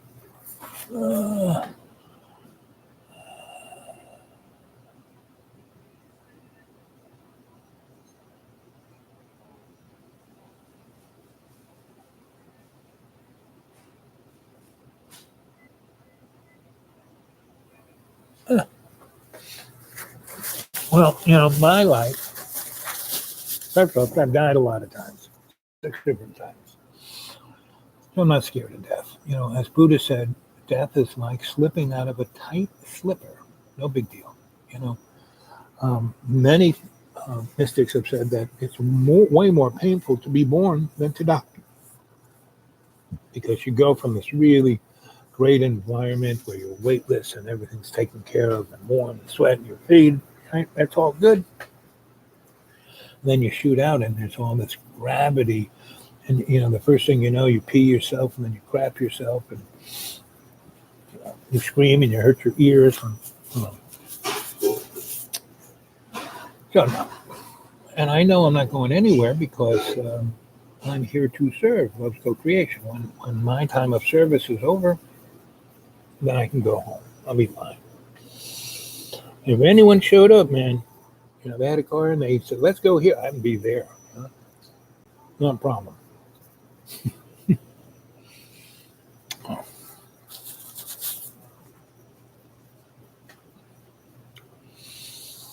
Because I pretty much know from my experience, the universal, if you let go, if you're not like holding on like this,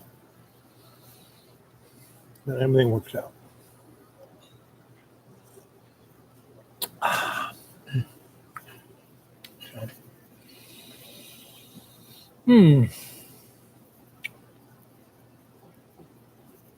Those pictures of the rainbow gathering I showed you.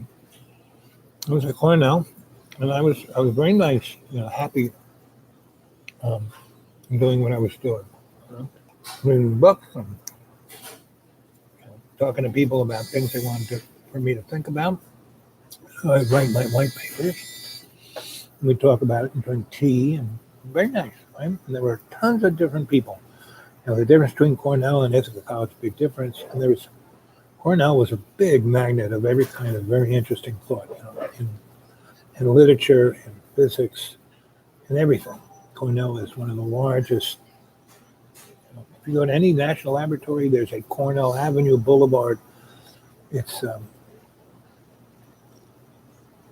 what it is. So, and when I kind of got semi-hoodwinked into facilitating a rainbow gathering, that was a difficult one. They wanted to do a national in New York State, but you couldn't because there were no national forests. Because the Dutch didn't conquer anything. They rented the property from the Iroquois. So there were no national forests. There were no national parks. But there was this one little chunk that the Iroquois nation had that they let the federal government put into a national forest so it could be protected. They still used it. They still farmed it. They still did everything that they did on it. But it was a national forest. That's how I got involved with the Iroquois. And then I was, basically everyone could just, he's going to take it. And then they ran away like cockroaches. The light goes on in the kitchen. And they're like looking around. And I picture that guy who was laughing. He was the guy who kind of hoodwinked me into it. So, I accepted it, right? And where this went down was in this lady's house. Her name was Pamela. And she was a really great sister. And so she goes, I'll help you out, don't worry. And she was really married, had a business, had 2 boys, and was as middle class as you could get, but she was the best. Her heart was in the right place. Yeah? And she wanted to see this happen. She had gone to a rainbow gathering with all these other morons, and went to council and said, hey, do it in our neighborhood, not knowing that you couldn't. And then once they figured out you couldn't, they were like, oh my God, we're going to be blamed. Oh, and they all had businesses and kids and didn't want, So I said, sure, I'll do it. So she helped me out. And she was the one who first brought me to David Yarrow, who's the great grandson of Chief David of the Iroquois. And the thing about the Iroquois, they were so married into the Dutch, they all had brown, blonde hair and blue eyes. They didn't have the Mohawk, on the other hand, definitely looked straight off the nickel. And the Seneca and the other tribes, the Iroquois nations, were in different flavors. But the Iroquois themselves were real business people, so they married into the families. Anyway, the interesting thing, how this all came about, was David Yarrow basically said, I want you to meet my grandfather. And so we went out there, and I told, Grandfather David the story, and I said, so you got this piece of property, it's your sacred thing, but you farm it, you got cows on it, you got tractors on it, you got your farm. Yeah, but we do it, respectfully. We don't really use chemicals. We don't really, we do it in the 9-generation way, all our relations. And what was going down was, this is 1990. Actually, this was 1989. No, it's 1990. And right between the two.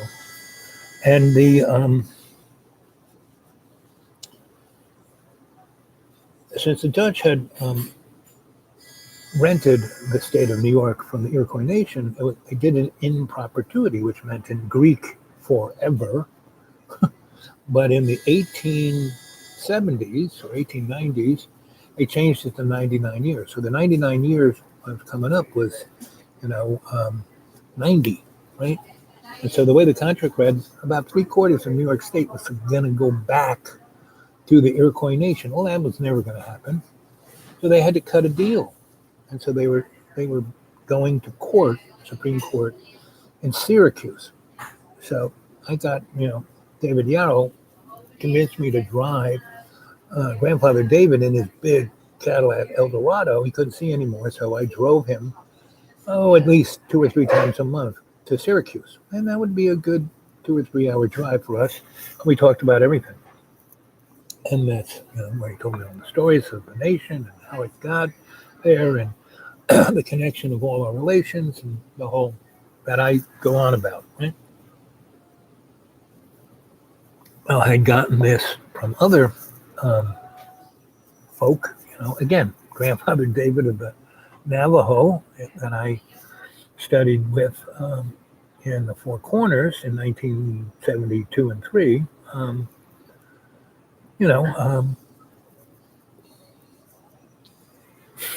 Again, taught me all this, but from the point of view of the Navajo. So when Grandfather David of the Iroquois would take me to these elders conferences where I met my other great teacher, Chief Two Trees, there I was, blue eyes and white as white. Now Grandfather David, as those guys would get older, they look less Dutch and more Iroquois. And they'd have their hair in big braids. And anyway, so I'm talking to all these guys. I remember being, I'd be at this council with all these elders, and I'm like, how old was I then?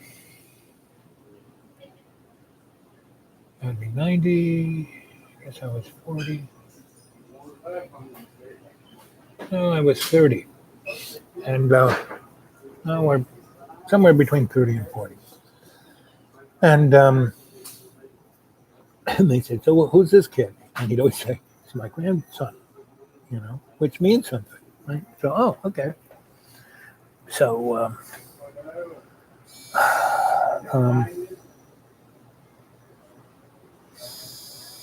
and that's why I learned all these, things of what's to come, And so as these things come, and they're coming in the next 16 months. It's not like we're going to wait 20, 30 years. No, like when I first heard these things, it was in the 1970s. When I next heard of them in a different way, but still the same thing, it was in the 1990. Now here it is, 2020, 30 years later.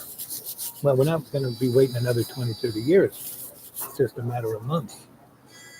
And when this happens, if you are in service to love's co-creation, not a problem. You're able to let it go and not worry about it. Not a problem. If you have to worry about how you're going to pay your bills, well, you're going to have to worry about it.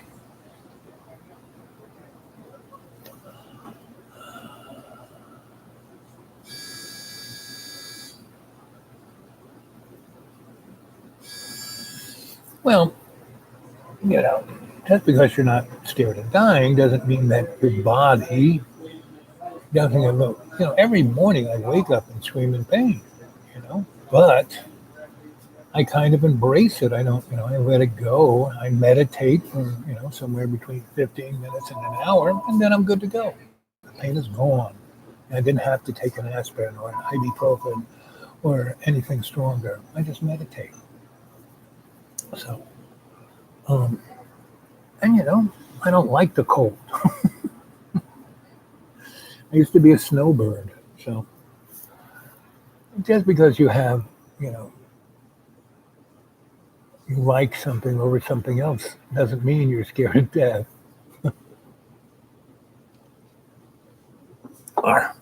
And this life I live is fine because I live out in a place that's unbelievably beautiful. All the most amazing things occur every day. I have you, the cadre, to share with, and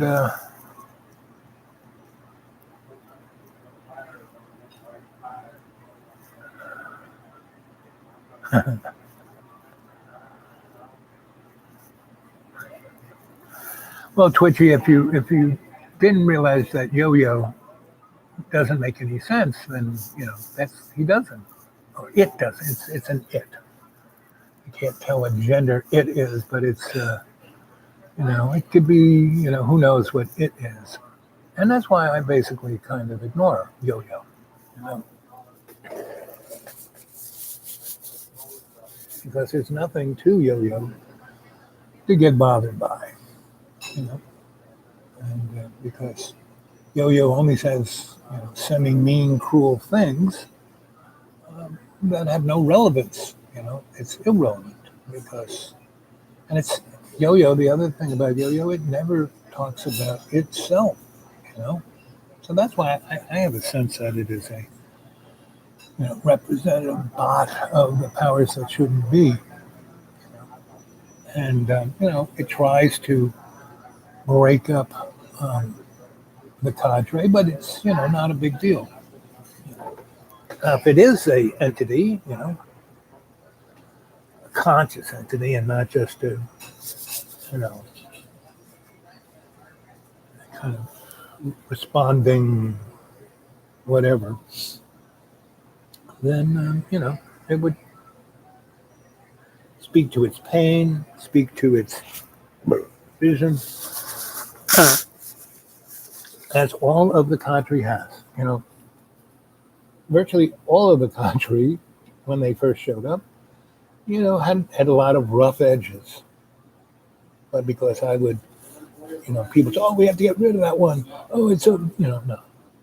That's why we are a wrench-free cadre, And there are enough shows up without Yo-Yo there. And even with Yo-Yo, I mean, the show was going on for about an hour and a half before Yo-Yo showed up. So it's all good. What time is it anyway? Let's see. So I've been at this almost 2 hours. So I'll go on. Yeah.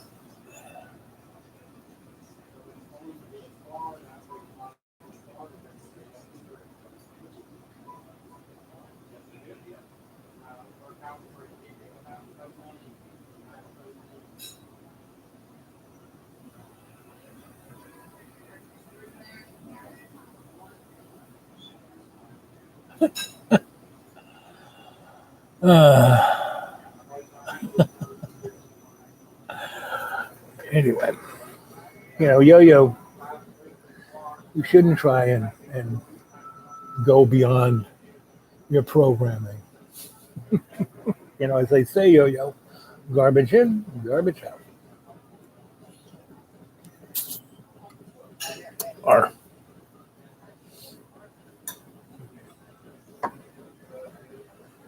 you remind me of a video I saw many years ago of a Japanese sex doll that could only say a few things, but had a lot of suction tools. Or, let's see.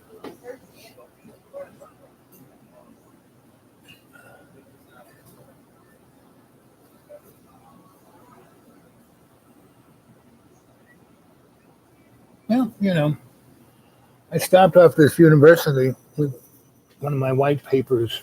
I wrote this thing about, the traveling video art circus and all the other things. And I went to check this guy out, and he is, I was saying, so who's the director of this department? And they said, oh, Larry is. So I went over there, and he was the interim, So I brought the white paper, and they had this, person at the front desk. I said, here, why don't you go make 2 copies of this? And where's your director? And it said, oh, over there. So I went in, and they went off to the copying machine. And I went in and just said, hey, how you doing? I'm Al, and I want to talk to you about this little thing I want to do. And he looked at me like, how'd you get in here? I said, I walked through the door there. He said, what happened to the person at the desk? I said, I gave them something to copy to give to you. And so he, I kind of, within 5 minutes, not even, within 3 minutes, I gave him the cursory, this is what I want to do. And if I do this is going to make you look awful good. Good day. You won't be an interim, This will make you famous. And he just kept blinking his eyes at me. And he goes, well, I already have a PhD. And he goes, doesn't that stand for pile? And so as I said that, he was like starting to twitch. And not in a good way twitching. His eyes were like doing this and he had all his clothes. He got it from a website called, Best Dressed Administrator. And so I like those boots. So those pants are cut just right. Makes your legs look so buff. And so he was like, he said, well, I gotta send a very important email by 5 o'clock. And I said, well, you better get to it. It's about 3 minutes to 5. Have you started writing it yet? He goes,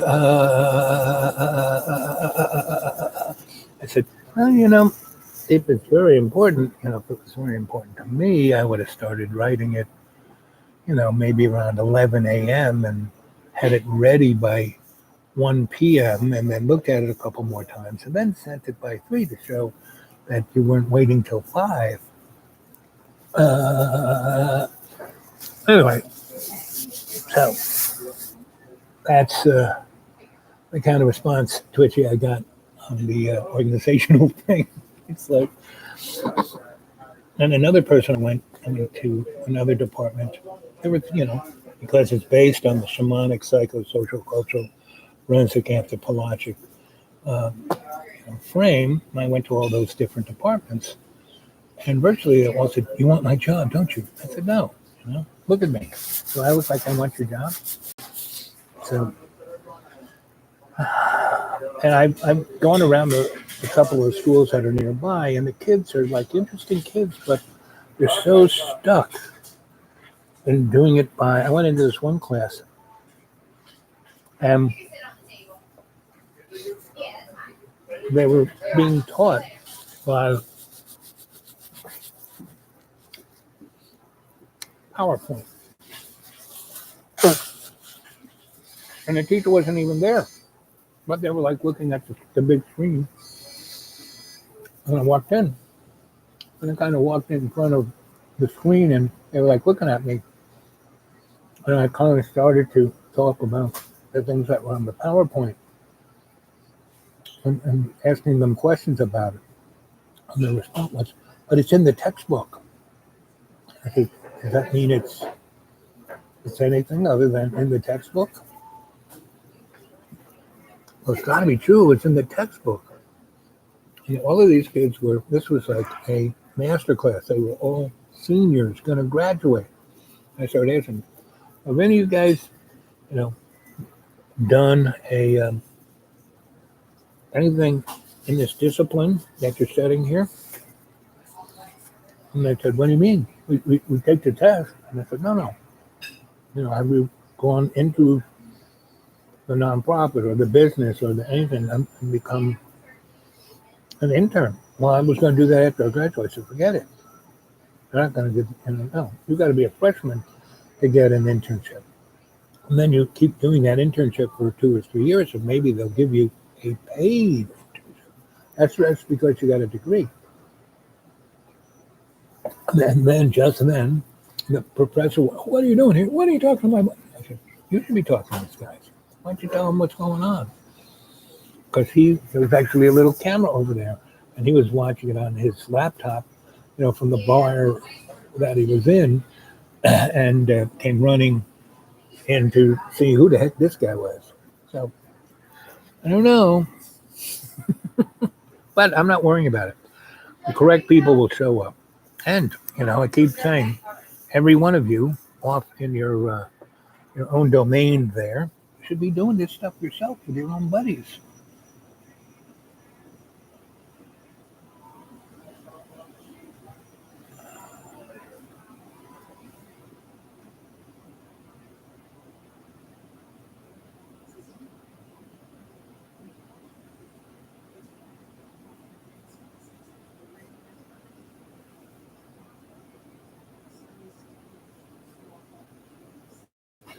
And the other great thing, Twitch, is to go to the library, because all the textbooks that you need for your class are in the library. It's kind of one of those little rules that they have. And the really interesting thing is if you go to the library, and there'll be 3 or 4 of those textbooks. The one that was good 10 years ago, the one they redid 3 years after that. And you look for the one that somebody it was their textbook, and they underlined it. Okay. I'm good for the moment. Keep asking me questions. And I said, I'll need more coffee at some moment, but just not at this moment. But thank you. And you go get the textbook out of the library that's been underlined, so you don't have to read the whole thing. The person's read it for you already.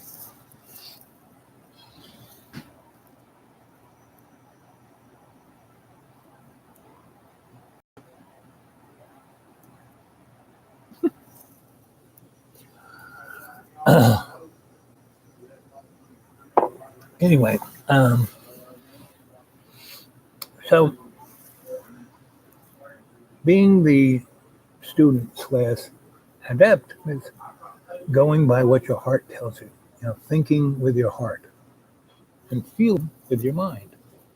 Because that analytical squirrel up there that puts everything in a box. And someone says something, Yo-Yo here is a good kind of simulator, So like, have you ever, here we are talking about all kinds of things, and right out of the blue, Yo-Yo says, have you ever considered playing the trombone?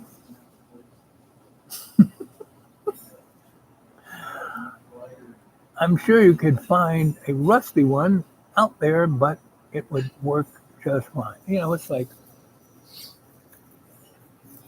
now if you were like emotionally attached to that, you might get upset or angry or whatever. But if you're like looking at it going, you basically go on, yeah, whatever, and keep going,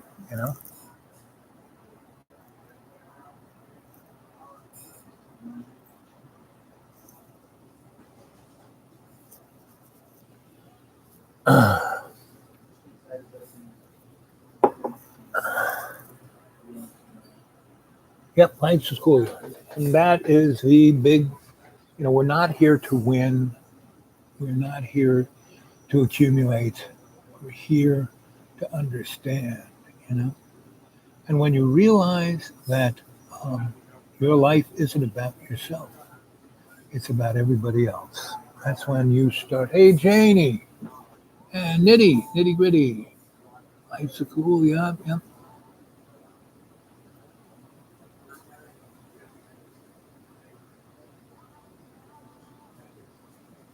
Uh, so,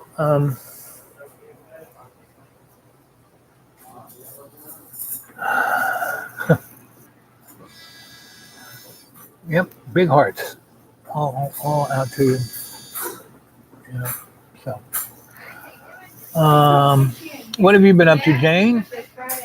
Twitchy's just started school again. Nitty, what are you up to? I'm just here to decorate though.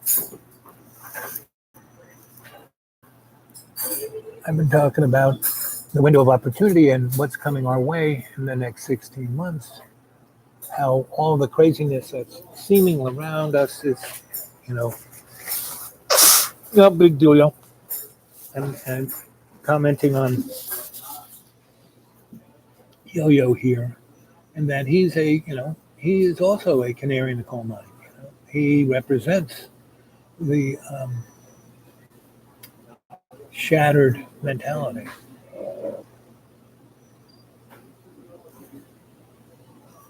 Well, I pretty much always look this way. This is one of my minor times. I like every time of year. Even the winter's okay. I could do the winter. So bad. Ugh.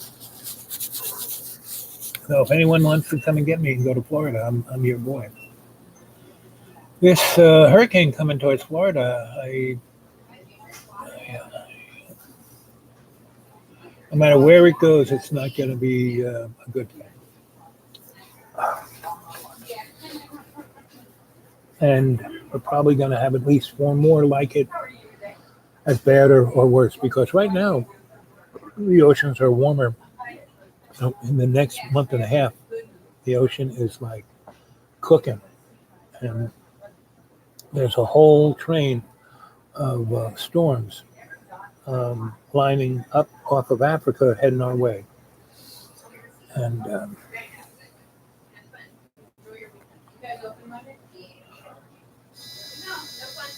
the thing is not to get stuck on anything, to have an open mind, to have a fluid conscious, to have a loving heart that serves love's co-creation. In the construct of that, it's not about look at me, look at me, look at me, but look at us. We are a community. It's all us, our relations, are all. It's the we in me that counts.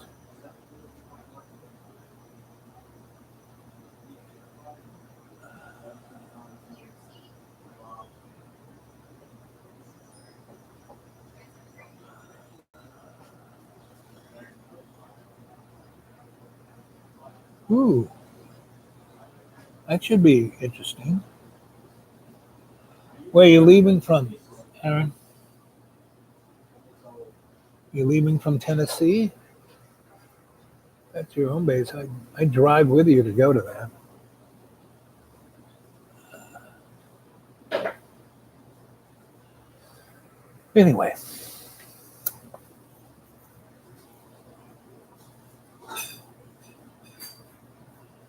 Yeah, I've been watching what's going on in Antarctica and everywhere else.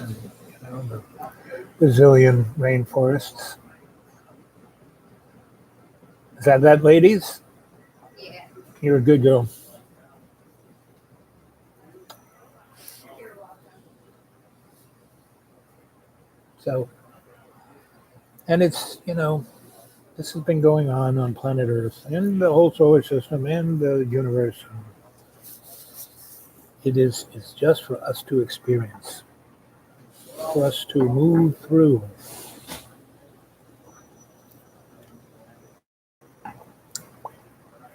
for us to share.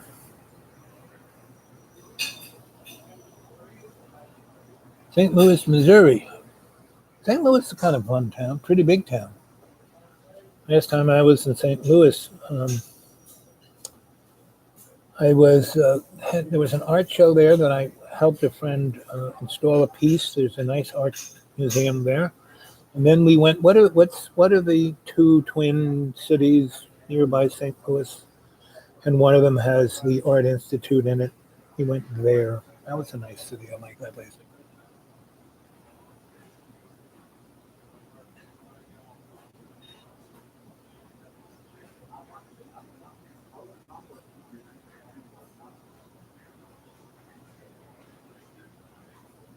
Yeah, why do you even go there? You know?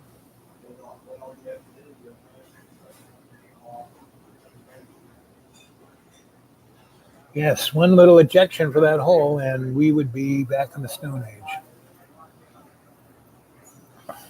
I imagine it wouldn't make a big difference.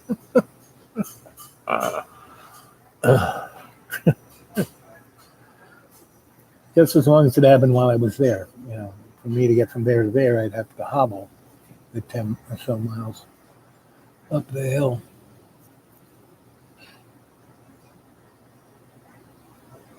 It's amazing that, when I show those pictures of you when I was at the United Nations, and I had access to a lot of pretty interesting information. And especially when we did that conference, that was a planetary thing with all the hullabaloos. And like a lot of this, the sun got its bell rung when Russia and the United States detonated the two largest hydrogen bombs ever detonated, and they were detonated within a 18-hour period. First thing is the U.S. shot, in Australia on the Whyalla missile range, shot a Nike Zeus straight up, about 100 miles up straight, detonated it in the troposphere, the upper atmosphere, blew a hole in the ozone, and that's when the holes in the ozone started. It didn't start with hairspray, and that's why Australia is like being barbecued, because they were right. That hole opened up by that hydrogen bomb, never closed up again. That's why they got really bad, solar skin cancer there.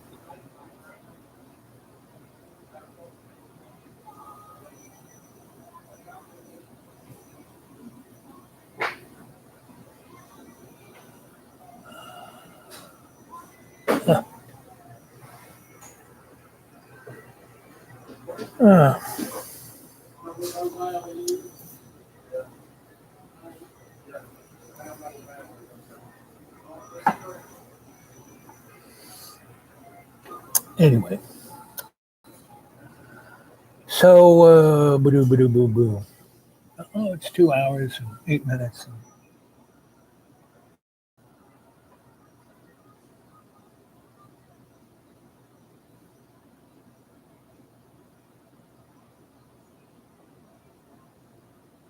And the blue Kachina, yeah.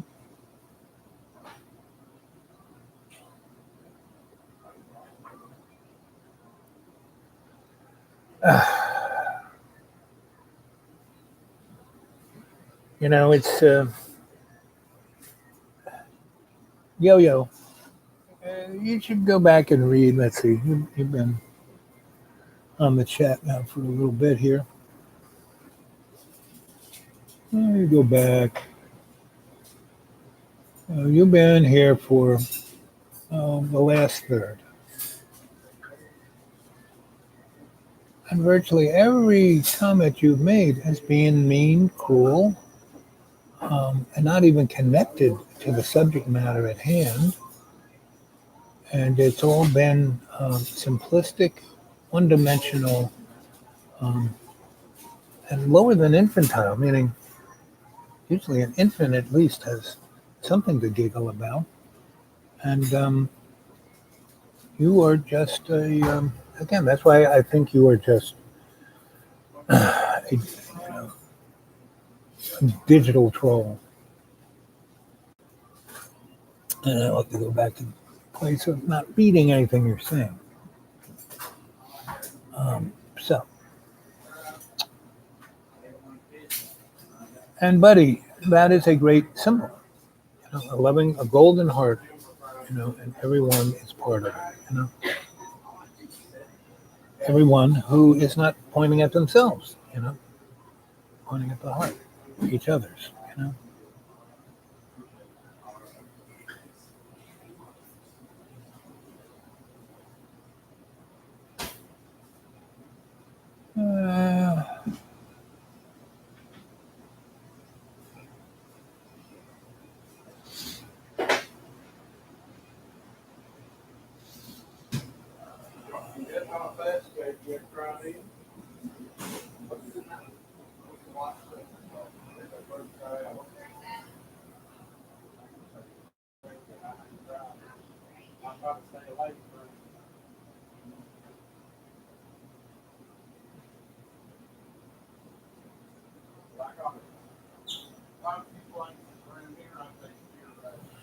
Uh, uh, thanks, Jamie. You always say the most relevant, beautiful things.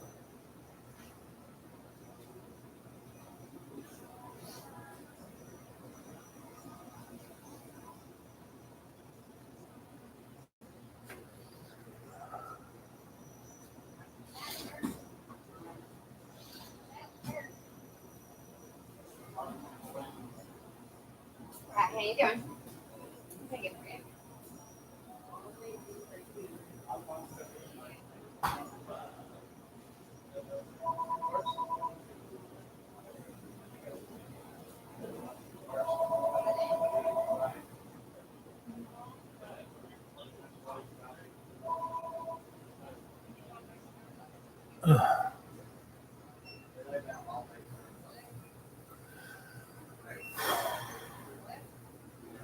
Let's meditate.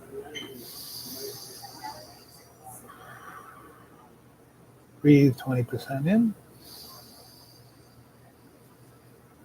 and 30% out. And then every day in every way, take the piece of the earth and make it stronger. And our Father who art in heaven, hallowed be thy name. Thy kingdom come, thy will be done on earth as in heaven. Give us this day our daily bread, and forgive us our trespasses as we forgive those who trespass against us. Let us forgive them, for they know what they do. And every day and every way we take the piece of the earth, we make it stronger with love's co-creation.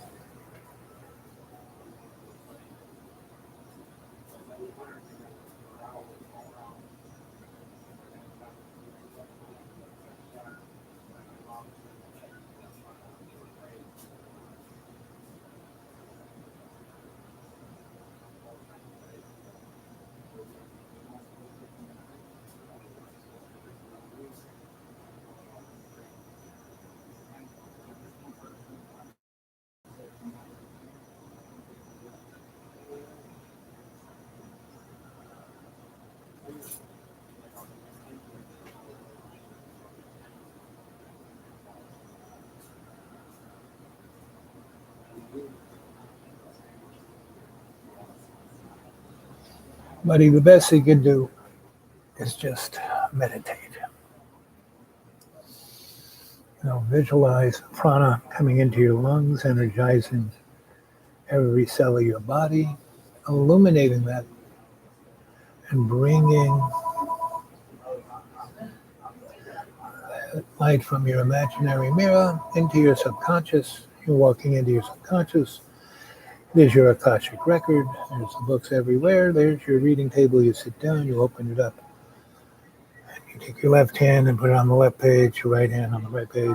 And you evacuate all of the anger, all of the frustration, all of that which is yo-yo. Yo-yo really represents quite relevantly all that is effluence, you know?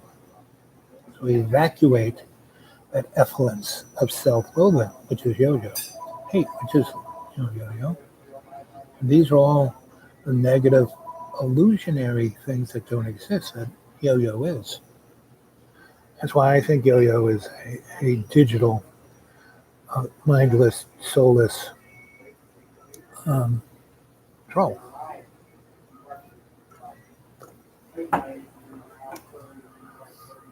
And if we just ignore through, first you have to illuminate and evacuate the effluence. And you can look, you close a Akashic record, open it up, then you look at why that annoyance annoyed you. Puts it in perspective. That's why that annoyance is a good test. Is a good simulator. That you don't have to internalize. You can externalize. Put into your Akashic record, open it up, and see what it is, and realize how useless it is. I mean, its only value is to show the non-existence of that emotional state.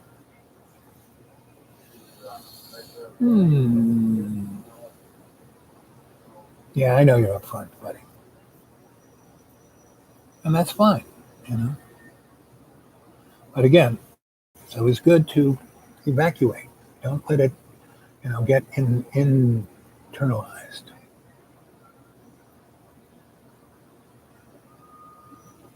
Right. And that's yo-yo, that's all, that's where you exist in the turd world, And that's why to evacuate, your essence is an appropriate thing.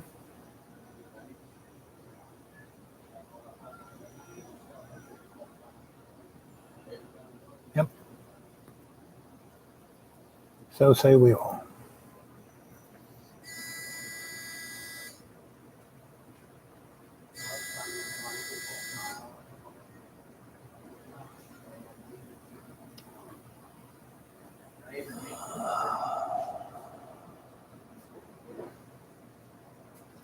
Hi, how you doing? Good.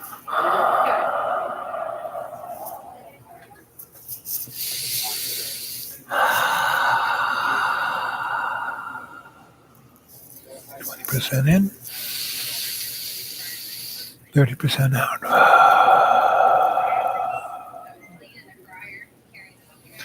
We evacuate more waste products through our breath than any other way. So breathing in that 20%, bringing in that prana, energizing every cell of our body. That's how we put up that morphic field protection.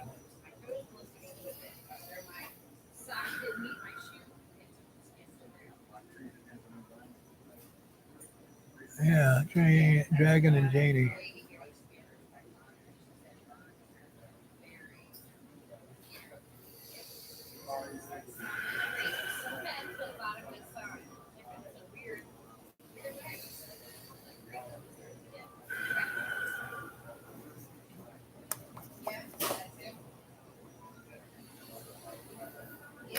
Well, wherever you are, I'm going to leave you in a few minutes.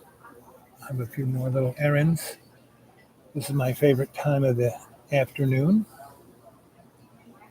So I'm going to get off. And again, Sunday I'll try and come visit between 11:30 and 12 my time.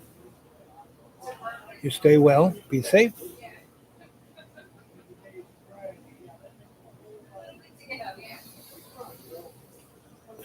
I know.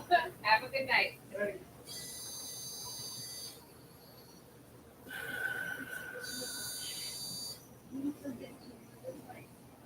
See you, Twitch. Jamie, buddy.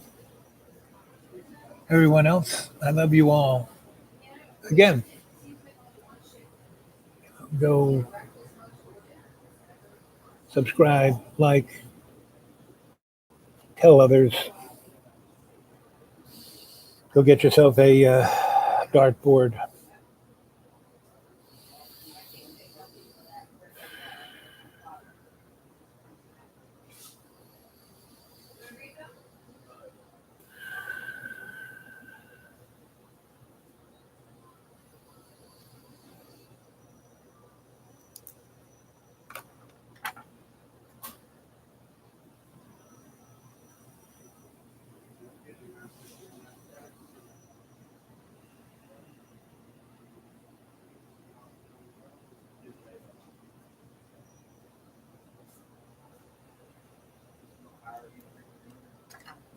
I love you all.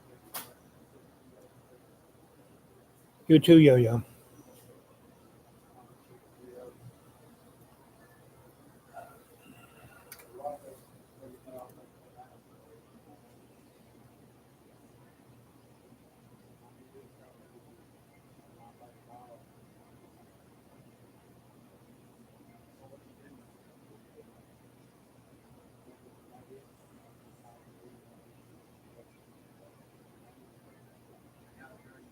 Peace out.